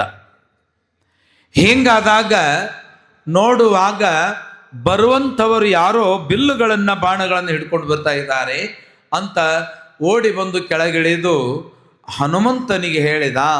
ಹನುಮಂತ ಬರೋರು ಹೆಂಗದಾರ ಅಂತ ತಾನು ಮೇಲೆ ಹತ್ತಿ ನೋಡಿದ. ಅವ್ರು ಬರೋರ ಸ್ವಭಾವ ಎಂಥದ್ದು ಅದು ಕಂಡುಹಿಡಿಬೇಕಲ್ಲ. ಅದಕ್ಕೆ ಬರುವರ ಸ್ವಭಾವ ಕಂಡುಹಿಡಿಯೋದಕ್ಕೆ 3 ಕೋತಿಗಳ ಕೈಯಲ್ಲಿ 3 ತಟ್ಟೆಯನ್ನು ಕೊಟ್ಟು ಒಂದೊಂದು ತಟ್ಟೆಯಲ್ಲಿ ಒಂದೊಂದು ನಮೂನೆಯ ಆಹಾರವನ್ನು ಇಟ್ಟ. ಮೊದಲನೆಯ ಮಂಗ ಹಿಡಿದ ತಾಟಿನಲ್ಲಿ ಮಾಂಸ ಹೆಂಡವಿತ್ತು. ಇನ್ನೊಂದು ಮಂಗದ ಕೈಯಲ್ಲಿ ರಾಜಾನ್ನ, ಪರಮಾನ್ನ, ಮೃಷ್ಟಾನ್ನಗಳಿದ್ದವು. ಅದನ್ನು ಮೇಲೆ ಮುಚ್ಚಿ, ಇದನ್ನು ಮೇಲೆ ಮುಚ್ಚಿ, ಇನ್ನೊಂದು ತಟ್ಟೆಯಲ್ಲಿ ಏನಿದ್ದು ಅಂದ್ರೆ ಅನೇಕಾನೇಕ ಮಧುರವಾದ ಫಲಗಳು, ಅಂದ್ರೆ ಹಣ್ಣು, ಚಲೋ ಹಣ್ಣು, ಹಿಂಡಿದ ಹದವಾಗಿ ಕಾಯಿಸಿದ ಹಾಲು ಇತ್ತು. ಆಗ 3 ತಟ್ಟೆಗಳನ್ನು ನಮ್ಮ ನಾಡಿಗೆ ಕಾಲಿಟ್ಟ ನಿಮಗೆ ಸ್ವಾಗತವು, ತೆಗೆದುಕೊಳ್ಳಿ ಪ್ರಸಾದ ಅಂತಂದು ಮೊದಲನೆಯ ಮಂಗಕ್ಕೆ ಕಳಿಸಿದ ಹನುಮಂತ ನವವ್ಯಾಕರಣ ಪಂಡಿತ. ನಿಮಗೆ ನೆನಪಿರಲಿ ಕನ್ನಡ ಭಾಷೆ ಎಷ್ಟು ಹಳೆಯದು ಅನ್ನೋದಕ್ಕೆ. ಹನುಮಂತ ಅಂದ್ರೆ ರಾಮಾಯಣ ಕಾಲ. ರಾಮಾಯಣ ಕಾಲದಲ್ಲಿಯೇ ಕನ್ನಡವ ಮಾತನಾಡುವ ಹನುಮ. ಭಾರತ ದೇಶದ ಕಿಷ್ಕಿಂಧಾ ಖಂಡ ಅಂದ್ರೆ ಹಂಪೆಯ ಸಮೀಪದ ಆನೆಗುಂದಿಯ ಹತ್ತಿರ ಗಂಗಾವತಿ ಸಮೀಪದ ಬೆಟ್ಟ ಪ್ರದೇಶ. ಅಲ್ಲಿ ಆವಾಗ ಕನ್ನಡ ಮಾತಾಡ್ತಿದ್ರು ಅಂದ್ರೆ ನಮ್ಮ ಕನ್ನಡಾಂಬೆಯ ಭಾಷೆಗೆ ಎಷ್ಟೊಂದು ಆಯುಷ್ಯವಿದೆ. ಕನ್ನಡ ಶಾಸ್ತ್ರೀಯ ಭಾಷೆ, ಹಳೆಯದಾದ ಭಾಷೆ. ಆ ಭಾಷೆ ಬಲ್ಲ ನವವ್ಯಾಕರಣ ಪಂಡಿತನಾಗಿರುವ ಎಲ್ಲ ರಸಗಳನ್ನು ಬಲ್ಲ ಪಂಡಿತ ಹನುಮಂತ ಮೊದಲನೆಯ ಕೋತಿಗೆ ಕಳಿಸಿದ. ಆಗ ರಾಮ ಅದರ ಮೇಲೆ ಹಾಕಿದ ಮುಸುಕು, ರೇಷ್ಮೆ ಮುಸುಕು ತೆಗೆದು ನೋಡಿದ. ಛಿ ಅಂತಂದು ಸರಿಸಿದ. ಯಾಕೆ? ಅದರಲ್ಲಿ ಮಾಂಸ ಹೆಂಡ ಇತ್ತು. ಸರಿ ಅದು ಸರಿ ಅಂತಂದ. ಅದು ನೋಡ್ಲಿಕ್ಕೂ ಆಗ್ಲಿಲ್ಲ ಅವನಿಗೆ. ಇನ್ನು ಎರಡನೇ ತಟ್ಟೆಯಲ್ಲಿ ಮಂಗವು ನಮಸ್ಕರಿಸಿ ಜಿಯಾ ಸ್ವೀಕರಿಸಿ ಅಂತಂದಾಗ ಅದರ ಮೇಲೆ ಮುಸುಗು ತೆಗೆದ್ರೆ ಆ ಮುಸುಗಿನ ಒಳಗಡೆ ಏನಿತ್ತು ಅಂದ್ರೆ ವಿವಿಧ ಅನ್ನಗಳಿದ್ದವು. ಪರಮಾನ್ನ ಅಂದ್ರೆ ಬೆಲ್ಲವನ್ನು ಹಾಕಿ ಮಾಡಿತ್ತು. ದಧ್ಯಾನ್ನ ಮೊಸರನ್ನ, ದಧ್ಯಾನ್ನ ಅಂದ್ರೆ ಮೊಸರನ್ನ, ಶಾಲ್ಯಾನ್ನ ಮೊದಲಾದ ಅನ್ನಗಳನ್ನು ನೋಡಿ, ಅಮೃತ ಸಮಾನವಾಗಿರುವ ಆಹಾರವನ್ನು ನೋಡಿ ಶಿವ ಬೇಡ ಅಂದ. ಯಾಕೆ ಅಂದ್ರೆ ವನವಾಸದಲ್ಲಿ ಇದ್ದವರು ಅಂಥದ್ದು ಉಣಬಾರದು ಅಂತ ಶಾಸ್ತ್ರವದೆ. ಅದಕ್ಕೆ ಇದನ್ನು ಬೇಡ, ಸರಿರಿ ಅಂದ. ಇನ್ನು ಕೊನೆಯದಾಗಿ ಇರತಕ್ಕಂತಹ ತಟ್ಟೆಯನ್ನು ತೆಗೆದುಕೊಂಡು ಒಂದು ಮಂಗವು ರಾಮನ ಹತ್ತಿರ ಬಂದಾಗ ರಾಮ ಮುಸುಕು ತೆಗೆದು ನೋಡಿದ. ಅದರಲ್ಲಿ ಶಿವ ಇದು ನಮಗಿರಲಿ ಅಂತ ಮಧುರವಾದ ಹಣ್ಣುಗಳು, ಹಾಲಿತ್ತು, ಸ್ವೀಕಾರ ಮಾಡಿದ. ಇದರ ಮೇಲೆ ಕಂಡು ಹಿಡಿದ ಹನುಮಂತ ಎಂಥದನ್ನ ಇಷ್ಟಪಡ್ತಾರ ಅಂಥ ಮಂದಿ ಅದಾರಂತ. ತಾಮಸರು ಬುದ್ಧಿ, ಕೆಟ್ಟ ಬುದ್ಧಿ ಇದ್ದವರು, ತಾಮಸ ಬುದ್ಧಿ ಇದ್ದವರು ಮೊದಲನೇ ಆಹಾರ ಉಣ್ಣುವರು. ಮತ್ತು ಎರಡನೇದ್ದು ರಾಜ ಅನ್ನ ಮೊದಲಾದವನ್ನು ಉಣ್ಣವರು ರಾಜಸ ಬುದ್ಧಿ. ಅವರೊಟ್ಟ ಕೆಳಗೆ ಕುಂದ್ರೋದು ಮನಸ್ಸಿರಂಗಿಲ್ಲ, ಎಂಥದ್ರ ಮೇಲೆ ಅಂಥದ್ದು ಮಲ್ಕೊಳ್ಳೋವಂಥ ಬುದ್ಧಿ ಇರಂಗಿಲ್ಲ, ಬಹಳ ನೀಟಾಗಿರ್ಬೇಕು, ಹಂಗಿರ್ಬೇಕು, ಹಿಂಗಿರ್ಬೇಕು ಅನ್ನುವಂತಹ ಶೋಕೆಯಲ್ಲಿರುವ ರಾಜ ಅನ್ನ ಅದನ್ನು ತ್ಯಜಿಸಿ ಎಲ್ಲಿ ಬೇಕಾದಲ್ಲಿ ತೋಳೇ ತಲೆದಿಂಬು ಮಾಡಿ ಮಲಗುವ ರಾಮ ಲಕ್ಷ್ಮಣರಿಗೆ ಸಾತ್ವಿಕ ಆಹಾರ, ಹಣ್ಣು ಹಾಲು, ಹಣ್ಣು ಹಾಲು ಉಣ್ಣವರು ಸಾತ್ವಿಕ ಆಹಾರವನ್ನು ಪಡೆದವರು ಸಕಲ ಶಾಸ್ತ್ರಗಳನ್ನು ಕಲಿಯುವಂಥ ಅಧಿಕಾರವುಳ್ಳವರಾಗ್ತಾರೆ. ಸಕಲ ಶಾಸ್ತ್ರಗಳನ್ನು ಕಲಿಯುವಂಥವ್ರು. ಅದಕ್ಕೆ ಇಂಥ ಅನ್ನವನ್ನು ಯಾಕೆ ಉಣಿಸ್ತಾರ ಗರ್ಭಿಣಿಗೆ ಅಂದರೆ, ಹುಟ್ಟುವ ಮಗುವು ಎಲ್ಲರನ್ನೂ ಅಪ್ಪಿಕೊಳ್ಳುವ ಜಾನುಭಾವವಾಗಲಿ, ಎಲ್ಲರನ್ನ ಸೇರುವ ಪುಣ್ಯಾತ್ಮ ಮಗುವಾಗಲಿ. ಮಗು ಹೇಗಿರಬೇಕು ಅಂದ್ರೆ ಉತ್ತಮವಾಗಿರಬೇಕು. ಮಗು ಅಂತಂದ್ರೆ ಉತ್ತಮ ಆಹಾರವನ್ನು ತಾಯಿ ಉಣಿಸ್ಬೇಕು. ಮತ್ತು ಹೊಟ್ಟೆಯಲ್ಲಿರುವ ಕೂಸುಗಳಿಗೆ ಏನೋ ಇವ ನಿದ್ದೆ ಮಾಡ್ತಾನೆ ಮುಂದ್ಕೊಂತು, ಹೊಟ್ಟೆಯಲ್ಲಿರುವ ಕೂಸುಗಳಿಗೆ ಹೇಗೆ ಜ್ಞಾನ ಇರ್ತದೆ ಅನ್ನುವುದಕ್ಕೆ ಮಹರ್ಷಿ ಒಬ್ಬ ಮಂತ್ರಗಳನ್ನು ಹೇಳ್ತಾ ಇದ್ದ. ಜಾಬಾಲ ಮಹರ್ಷಿ ಮಂತ್ರಗಳನ್ನು ಹೇಳ್ತಾ ಇದ್ದ. ಗರ್ಭಿಣಿಯಾದ ಹೆಂಡತಿಯನ್ನು ಮುಂದೆ ಕುಂದ್ರಿಸ್ಕೊಂಡಿದ್ದ. ಅರಳಿ ಕಟ್ಟೆ ಮೇಲೆ ಕೂತ್ಕೊಂಡು ಮಂತ್ರ ಹೇಳಾಕತ್ತಿದ್ದ. ಪುರುಷ ಸೂಕ್ತೋ ಮತ್ತೊಂದು ಯಾವುದೋ ಹೇಳಿಕತ್ತಿದ್ದ. ಹೇಳುವಾಗ ಓಂ ಅನಂತ ಜ್ಞಾನ ನಿಧೇ ಭಾಗ ಅಂತಿಂಗ ಉಗುಳು ಅಡ್ಡ ಬಂತು. ಉಗುಳ ಅಡ್ಡ ಬಂದಿದ್ದಕ್ಕೆ ನಿದ್ದೆ ಹತ್ಯದ ಗರ್ಭಿಣಿ ನಿದ್ದೆ ಹತ್ತೈತಿ. ಒಳಗಿದ್ದ ಕೂಸು ಮಂತ್ರದ್ರಷ್ಟಾರನೆಂಬ ಋಷಿಯೇ, ಮಂತ್ರವನ್ನು ಕೆಡಿಸಿ ಉಚ್ಚಾರವನ್ನು ಮಾಡಿದೆಯಲ್ಲ. ಅದಕ್ಕೆ ನಿಮಗೂ ನೆನಪಿರಲಿ, ಮಂತ್ರ ಒಟ್ಟ ಕೆಡಿಸಬಾರ್ದು. ಇಲ್ಲಿ ಬಹಳ ಚಲೋ ಪದ್ಧತಿ ಐತಿ. ನಮ್ಮ ಯಡೂರ ಪಾಠಶಾಲೆಯಲ್ಲಿ ಸ್ವರಯುಕ್ತವಾಗಿ ಮಂತ್ರ ಕಲಿಸ್ತಾರ. ಅರ್ಚಕಸ್ಯ ಪ್ರಭಾವೇಣ ಶಿಲಾಭವತಿ ಶಂಕರ. ಕಲ್ಲು ನಿಮ್ಮ ಕೈಯಾಗ ದೇವರಾಗಬೇಕು. ದೇವರಾಗಬೇಕಂದ್ರೆ ನಿಮ್ಮ ಮಂತ್ರ ಮಾತಾಗಬಾರ್ದು. ಮಂತ್ರ ಆಗಬೇಕು ಅಂತಂದ್ರೆ ಅದು ಹಿಂಗೆ ಸ್ವರಯುಕ್ತವಾಗಿರಬೇಕು. ಸ್ವರಯುಕ್ತವಾಗಿ ಇದ್ದಾಗ ಮಾತ್ರ ಕಾಲೇ ವರ್ಷತೋ ಪಜ್ಜನ್ಯ ಹಿಂಗ ಏರ್ತಿಲ್ಲ ಸ್ವರ. ಶಸ್ಯಶಾಲಿನಿ ಏ ದೇಶೋ ಕೆಳಲಿದ್ದ ಮತ್ತೆ ಇರ್ತಿಲ್ಲ. ಇಂತಹ ಒಂದು ಮಂತ್ರಗಳ ಪ್ರಾಣಯುಕ್ತವಾದ ಮಂತ್ರವನ್ನು ನೀವು ಉಚ್ಚಾರ ಮಾಡಿದ್ರಿ. ಭಕ್ತರ ಮನೆಯಲ್ಲಿ ರುದ್ರವನ್ನು ಅನ್ನುವಾಗ ಹಿಂಗ ನೀವು ಅಂದ್ರೆ ಅವ್ರ ಮನೆಯಾಗಿರೋ ದೆವ್ವ ಭೂತ ಓಡೋಕ್ಕವ. ಮಂತ್ರ ಸರಿಯಾಗಿ ಅಂದ್ರ ಸರಿಯಾಗಿ ಅನ್ಲಿಲ್ಲ ಅಂದ್ರೆ ಅವ್ರ ಮನೆಯ ದೆವ್ವ ನಿಮ್ಮ ಹತ್ರ ಬರ್ತಾವ. ಹೆಂಗ ಮಾಡ್ತೀರಿ? ಸರಿ ಅನ್ಬೇಕು. ಅದಿಲ್ಲ, ಮಂತ್ರಗಳನ್ನ ಸ್ಫುರಣವಾಗಿ ಅನ್ನಲಾರ್ದಕ್ಕಾಗಿ, ಮಂತ್ರವನ್ನ ಉಗಳಡ್ಡ ಬಂದಿದ್ದಕ್ಕಾಗಿ, ಋಷಿಯು ಅಡಿತಪ್ಪಿದ್ದಕ್ಕಾಗಿ ಒಳಗಿರುವ ಕೂಸು ಅಪಹಾಸ್ಯ ಮಾಡಿದತೆ ಅಂತ ಅಪಹಾಸ್ಯ ಮಾಡಿತು. ಯಾರು ನನ್ನ ಮಂತ್ರವನ್ನು ಕೇಳಿ ಅಪಹಾಸ್ಯ ಮಾಡಿ ನಗುವರು ಯಾರು ಅಂತ ಆ ಋಷಿ ಅಂದಾಗ, ಹುಚ್ಚ, ನಿನ್ನ ಹೊಟ್ಟೆಯಲ್ಲಿ ಹುಟ್ಟಿದವನು ನಾನು, ಮಂತ್ರಾಂಗ ತಪ್ಪು ಹೇಳಬಾರದು ಅಂತದು ಕೂಸು. ಅಷ್ಟು ಬಾಣ ಗರ್ಭಿಣಿಯರು ಅಷ್ಟು ಮಕ್ಕಳನ್ನು ಹೊಟ್ಟೆಯಲ್ಲಿ ಬೆಳೆಸುವಾಗ ಅಷ್ಟು ಸೂಕ್ಷ್ಮತೆಯನ್ನು ಕಾಯಬೇಕಂತ. ಎಷ್ಟು ಸೂಕ್ಷ್ಮತೆಯನ್ನು ಕಾಯಬೇಕು ಅಂದ್ರೆ ಅಷ್ಟು ಸೂಕ್ಷ್ಮತೆಯನ್ನು ಕಾಯ್ದಂತಹ ಯಾವ ಮುಂದೆ ಅದು ಮುಂದಿನ ಕಥೆ ಬೆಳೀತಿದೆ. ಅಪಹಾಸ್ಯ ಮಾಡಿದ್ದಕ್ಕಾಗಿ ಋಷಿ ಏನಂತಂದ, ಮೂರ್ಖ, ಹೊಡೆದ ತಂದೆಗೆ ನೀನು ಮಂತ್ರವನ್ನು ತಪ್ಪು ಹೇಳಿದೆ ಎಂದು ನನ್ನನ್ನು ಹೀಯಾಳಿಸಿದ ಕಾರಣ ಮುಂದೆ ನೀ ಹುಟ್ಟಿದ ಮೇಲೆ ಜಗವೇ ನೋಡಿ ನಿನ್ನನ್ನು ಅಪಹಾಸ್ಯ ಮಾಡಲಿ ಅಂತ ಶಾಪ ಕೊಟ್ಟ. ಜಗತ್ತು ನೋಡಿ ಅಪಹಾಸ್ಯ ಮಾಡಬಾರ್ದು ಯಾರಿಗೂ. ಅಪಹಾಸ್ಯ ಮಾಡಿದ್ರಂತ ಶಾಪ ಬರ್ತಾವ. ಅವ ಹುಟ್ಟಿ ಇಷ್ಟು ಗದ್ದಲ ನಡೆದಾಗ ಆ ತಾಯಿ ಆಗುವಂತಹ ಗರ್ಭಿಣಿ ಎದ್ದು ಕೇಳಿದ್ರು, ಸ್ವಾಮಿ ಏನಿದು ಅಂತಂದಾಗ, ಇಲ್ಲ ನಿನ್ನ ಹೊಟ್ಟೆಯಲ್ಲಿರುವ ಕೂಸು ಹುಟ್ಟುವ ಮುನ್ನವೇ ನಮಗೆ ಈ ರೀತಿಯಾಗಿ ಅಪಹಾಸ್ಯ ಮಾಡಿತು. ಸ್ವಾಮಿ ಏನ್ ಮಾಡಿದ್ರಿ? ನಾನು ಶಾಪವನ್ನು ಕೊಟ್ಬಿಟ್ಟೆ. ಏನಂತ? ನೀವು ಹುಟ್ಟಿದಿ ಅಂತಂದ್ರೆ ಭೂಮಿಗೆ ಬಂದಾಗ ಮಂದಿ ನೋಡಿ ನಿನ್ನ ನಗಲಿ ಅಂತ ಶಾಪ ಕೊಟ್ಟೆ. ಹಂಗಾದ್ರೆ ನಿಮ್ಮ ಶಾಪ ಸರಿನಾ ಆಕತಿ? ಇನ್ನೊಂದು ವರ ಕೊಡ್ರಿ ಅನ್ಲಕ್ಕಿ. ಏನು ಇಲ್ಲ, ನನ್ನ ಹೊಟ್ಟೆಯಲ್ಲಿ ಹುಟ್ಟಿದ ಮಗನ್ನ ಜಗತ್ತ ನೋಡಿ ಅಪಹಾಸ್ಯ ಮಾಡಿದರು, ಅವನಿಗೆ ಜಗತ್ತೇ ಕಾಲು ಬೀಳುವಂಗಾಗ್ಲಿ ಅಂತ ವರ ಕೇಳಿದ್ಲಕ್ಕಿ. ಅವಾಗ ಹುಟ್ಟಿದಂಥ ಕೂಸು ಯಾವುದು ಅಂದ್ರೆ ಅಷ್ಟಾವಕ್ರ ಮಹರ್ಷಿ. 8 ನಮೂನಿ ಡೊಂಕಿದ್ದವ.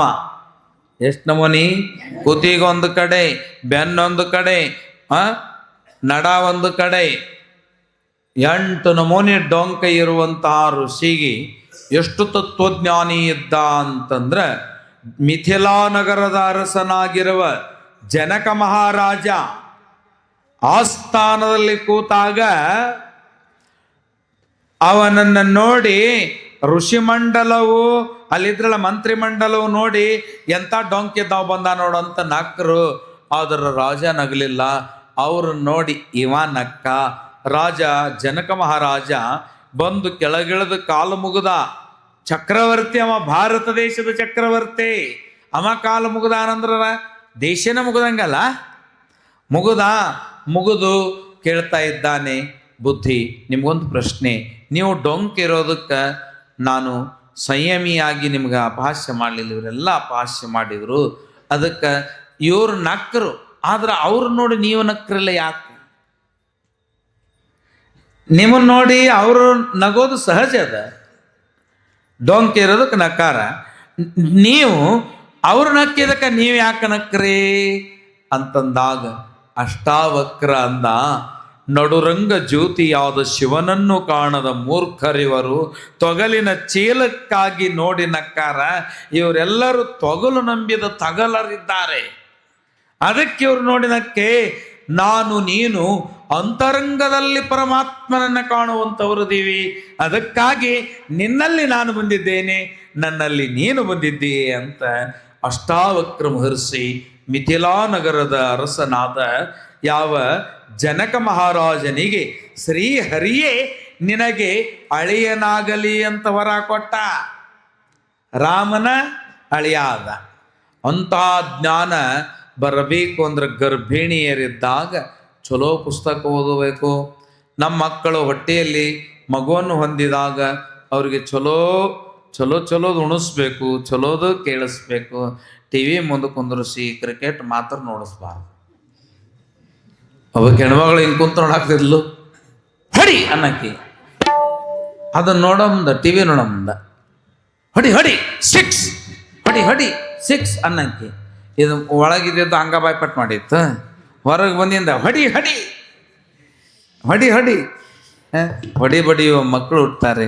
ಹಾಗಾಗಬಾರದು ಅಂತ ಹೇಳ್ತಾ, ಭವತ್ಯಚಲ ಸತ್ಸಂಗದ್ ವಿಷಯೋತ್ಪತ್ತಿರಾಶು ವೈ ವಿನಶ್ಯತೆ ಚ ವೈರಾಗ್ಯಂ ತತೋ ಭ್ರಶ್ಯತೆ ಸಪ್ತಪಃ ಆತಸ್ತಪಸ್ವಿನಾ ಶೈಲನ ಕಾರ್ಯ ಸ್ತ್ರೀಸು ಸಂಗತಿ ಮಹಾವಿಷಯ ಮೂಲಂ ನ ಜ್ಞಾನ ವೈರಾಗ್ಯ ನಾಶಿನಿ. ಹೇ ಭವಾನಿ, ಜ್ಞಾನ ವೈರಾಗ್ಯವನ್ನು ಉಳ್ಳಂತಹ ಮಗುವಾಗಿ ನನ್ನಲ್ಲಿ ಹುಟ್ಟು ಅಂತಂದ ಕಾರಣ ಶುಭ ಮುಹೂರ್ತದಲ್ಲಿ ಮಹಾತಾಯಿಯಾಗಿರ್ತಕ್ಕಂತಹ ಗಿರಿರಾಜ ಕುವರಿ ಮಹಾತಾಯಿ ಪಾರ್ವತಿಯು ಭೂಮಿಯ ಮೇಲೆ ಪಾದವನ್ನು ಇಟ್ಟಿದ್ದಾಳೆ. ಸಾಂಭಜೈ ನಮಃ ಪಾರ್ವತಿ ಶಿವ ಹರ ಹರ ಮಹಾದೇವ್. ಆದಿಶಕ್ತಿ ಮಾತಾ ಕೇ. ಯಾವಾಗ ಪಾರ್ವತಿ ಅವತಾರ ಬಿಟ್ಟಳು, ಸುಂದರವಾದ ಸುಕೋಮಲ ಮಗು, ಪದ್ಮಪಾದಗಳು, ಬೇವಿನ ಹೆಸಳಂಗ ಆಕೆಯ ಹುಬ್ಬು, ಶಂಖದಂತೆ ಕುತ್ತಿಗೆಯು, ಸುಂದರವಾದ ಮೂಗು, ಬಟ್ಟಲ ಗಂಗಳು, ನೆಡುದಾದ ದೇಹ. ಅದನ್ನು ನೋಡಿ ಎತ್ತಿಕೊಂಡು ಪ್ರೀತಿಯಿಂದ ಗಿರಿರಾಜ ಕುವರಿಯನ್ನ ಪಡೆದೆವು. ಆದಿಶಕ್ತಿಯೇ ಹುಟ್ಟಿ ಬಂದಳು ಅಂತ ಜಗಜ್ಜನನಿಯನ್ನ ಎತ್ತಿಕೊಳ್ಳಬೇಕಾದ್ರೆ ಆ ತಾಯಿ ಎಷ್ಟು ಪುಣ್ಯ ಮಾಡಿರಬೇಕು. ಜಗದಮ್ಮ ಅಂಬಾ ಭವಾನಿಯೇ ಪಾರ್ವತಿಯಾಗಿ ಅವತಾರವನ್ನು ಎತ್ತಿದ್ದಾಳೆ. ಆಗ ಆ ಪಾರ್ವತಿಯನ್ನು ಕಂಡು ಬಹಳ ಸುಂದರವಾಗಿರ್ತಕ್ಕಂಥ ಮಹಾತಾಯಿಯನ್ನ 11 ದಿನಗಳಲ್ಲಿ ಮುತ್ತಿನ ತೊಟ್ಟಿಲವ ಕಟ್ಟಿ ರನ್ನದಿಂದ ಅದಕ್ಕೆ ಅಲಂಕಾರವ ಮಾಡಿ ವಜ್ರವೈಢೂರ್ಯಗಳನ್ನದಕ್ಕೆ ಲೇಪಿಸಿ ಸಾವಿರಾರು ತಿರುಕರಿಗೆ ಕರೆದು ದಾನವ ಮಾಡಿ ಧರ್ಮವ ಗಳಿಸಿ ಬ್ರಾಹ್ಮಣರಿಗೆ ಜಂಗಮರಿಗೆ ಕೈ ತುಂಬ ನೀಡಿ ಪುಣ್ಯವನ್ನು ಸಾಧಿಸುತ್ತಾ ಮಿಗಿಲಾದ ಮುತ್ತೈದೆಯರು ಕೂಡಿ ಜೋಗಳವನ್ನು ಹಾಡುತ್ತಾ ಇದ್ದಾರೆ ತಾಯಿ ಪಾರ್ವತಿಯನ್ನು. ಆ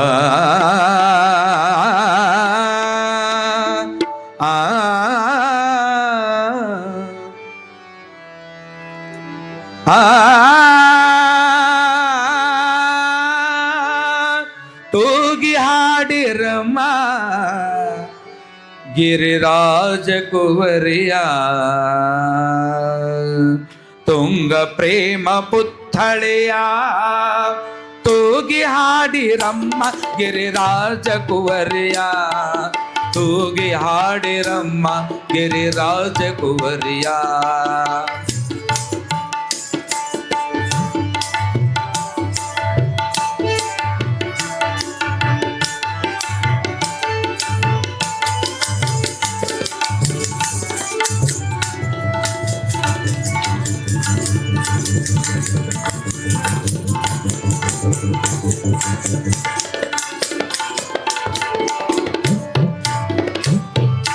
ಶಾಂಭವಿಯ ಸದಯ ಕರುಣಾಮೂರ್ತಿಯ ಶಾಂಭವಿಯ ಸದಯ ಕರುಣಾಮೂರ್ತಿಯ.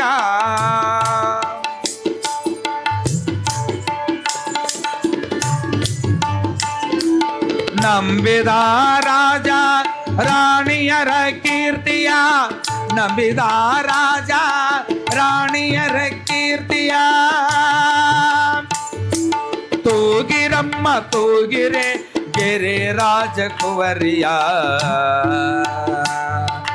ತೂಗಿ ಹಾಡಿರಮ್ಮ ಗಿರಿ ಕುವರಿಯ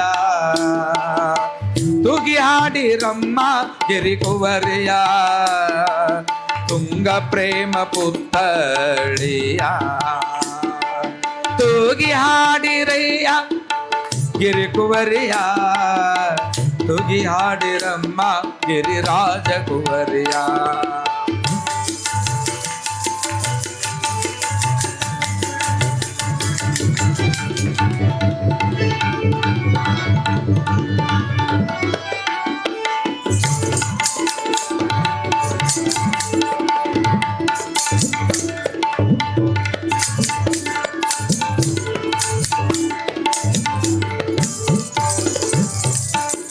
ಸತ್ತು ಚಿತ್ತಾನಂದ ಪರಿಪೂರ್ಣ ಜ್ಯೋತಿಯ ಸತ್ತು ಚಿತ್ತು ಆನಂದ ಪರಿಪೂರ್ಣ ಜ್ಯೋತಿಯ ಸತ್ತು ಚಿತ್ತು ಆನಂದ ಪರಿಪೂರ್ಣ ಜ್ಯೋತಿಯ.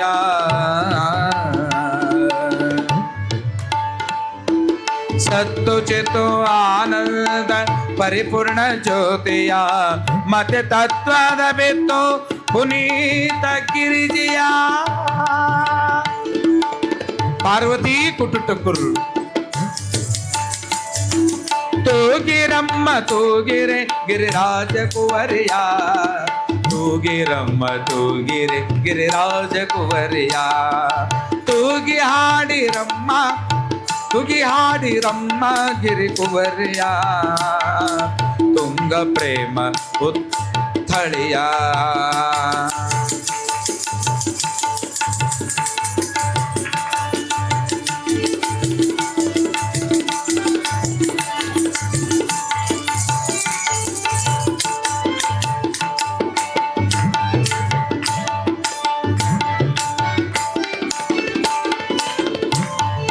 ಗಂಧರ್ವ ಕೆಂಪುರುಷ ಕಿನ್ನರರ ಹರಸಿಹರಮ್ಮ ಗಂಧರ್ವ ಕೆಂಪುರುಷ ಕಿನ್ನರರು ಹರಸಿಹರಮ್ಮ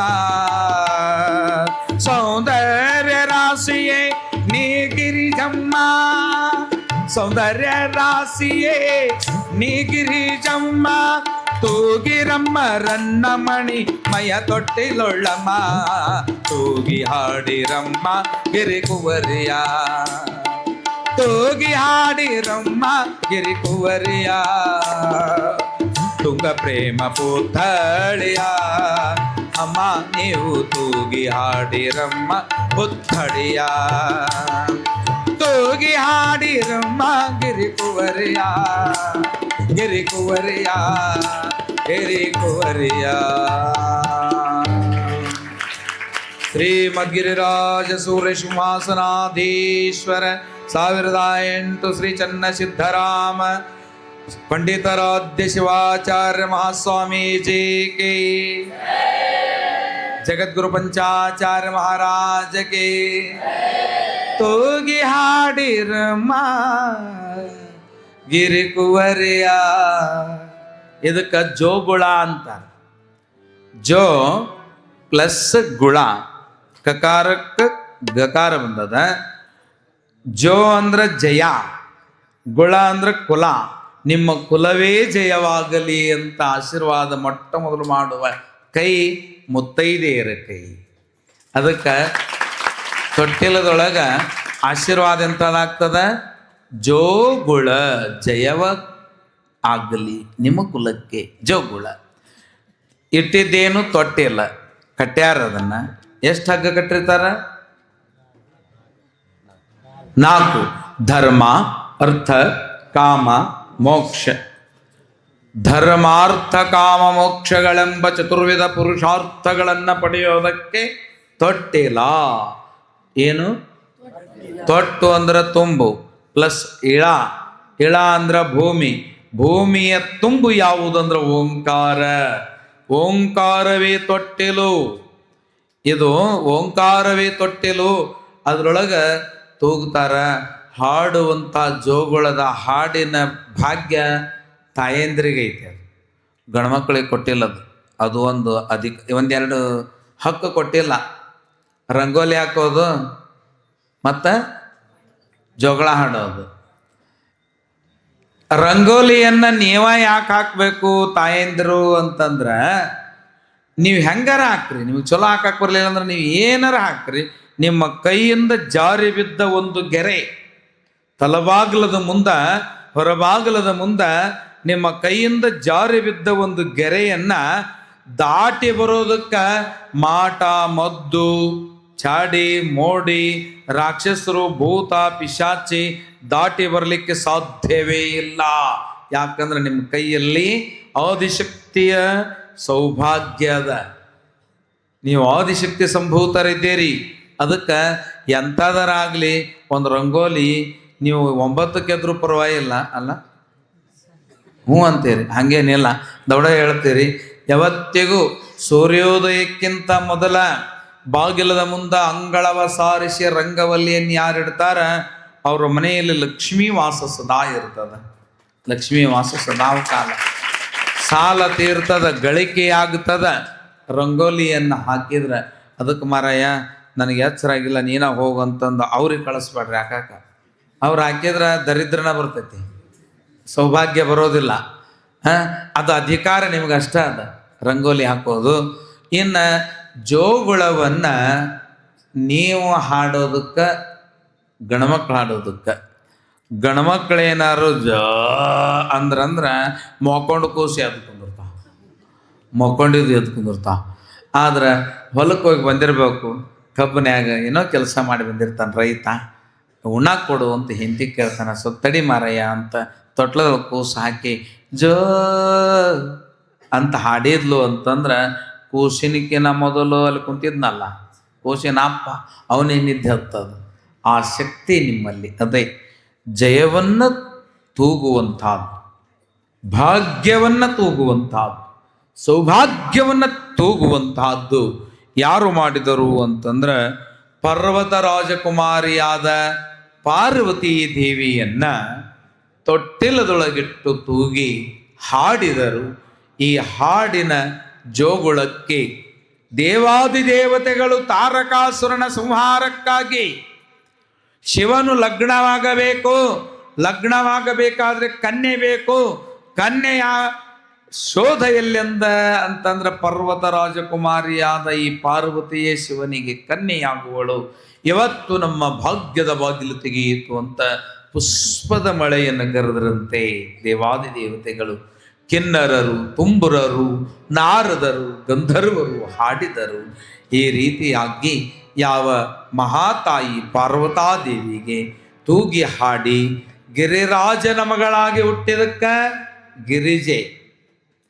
ಆಕೆಯ ಬಣ್ಣ ಬಹಳ ಗ್ಲೇಜ್ ಅಂದ್ರ ಗೌರವವಾಗಿತ್ತು, ಸುಂದರವಾಗಿತ್ತು. ನನ್ನಂಗೆ ಕರಗಲ್ಲ, ಬಹಳ ಚಂದ ಇತ್ತು. ಅದಕ್ಕೆ ಆಕೆಗೆ ಗೌರಿ ಅಂತ ಕರೆದ್ರು. ಆ ತಾಯಿಯನ್ನ ಮುಂದೆ ಅನಂತ ಹೆಸರುಗಳಿಂದ ಕೂಗ್ತಾ ಇದ್ದಾರೆ.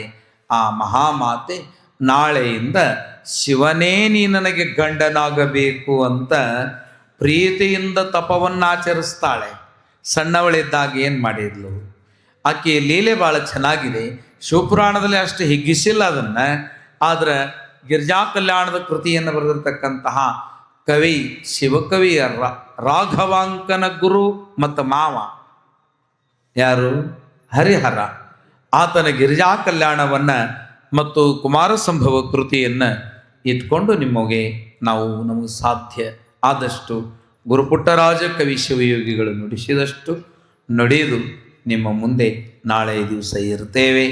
ಗಿರಿಜಾ ಕಲ್ಯಾಣಕ್ಕೆ ಇವತ್ತು ಜಯದ ಜೋಗುಳ ತೂಗಿತು. ನಾಳೆಯ ದಿವಸ ಪಾರ್ವತಿಯ ತಪಸ್ಸು ಹೇಗೆ ಮಾಡ್ತಾಳೆ, ಎಷ್ಟು ಕಷ್ಟ ಇದೆ ತಪಸ್ಸು ಅನ್ನೋದನ್ನು ನಾಳೆಯ ದಿವಸ ನೀವುಗಳು ನೋಡಿ ಕೇಳಿ ಆನಂದ ಪಡುವಂತಹದ್ದು. ತಾಯಿ ತಂದೆಯರೇ, ಕಾಡಸಿದ್ದೇಶ್ವರನಲ್ಲಿ ಮಹಾಗುರುಗಳಾಗಿರ್ತಕ್ಕಂತಹ ಜಗದ್ಗುರು ಸನ್ನಿಧಾನ ಶ್ರೀಶೈಲದ ಪರಮ ಪೂಜ್ಯರ ದಿವ್ಯ ಪಾದಗಳಲ್ಲಿ ಅರಳಿದ ಕಮಲವಾಗಿಸಿ ಗುರುಗಳ ಪಾದಕ್ಕೆ ಈ ಒಂದು ಮಹಾನ್ ಕಾವ್ಯವನ್ನು ಶಿವಮಹಾಪುರಾಣವನ್ನು ಪುಷ್ಪವಾಗಿಸಿ ಗುರುಪಾದಕ್ಕೆ ಒಪ್ಪಿಸಿ ಮಂಗಳಾರತಿಯೊಂದಿಗೆ ಈ ಕಾರ್ಯಕ್ರಮವನ್ನು ನಿಭಾಯಿಸೋಣ.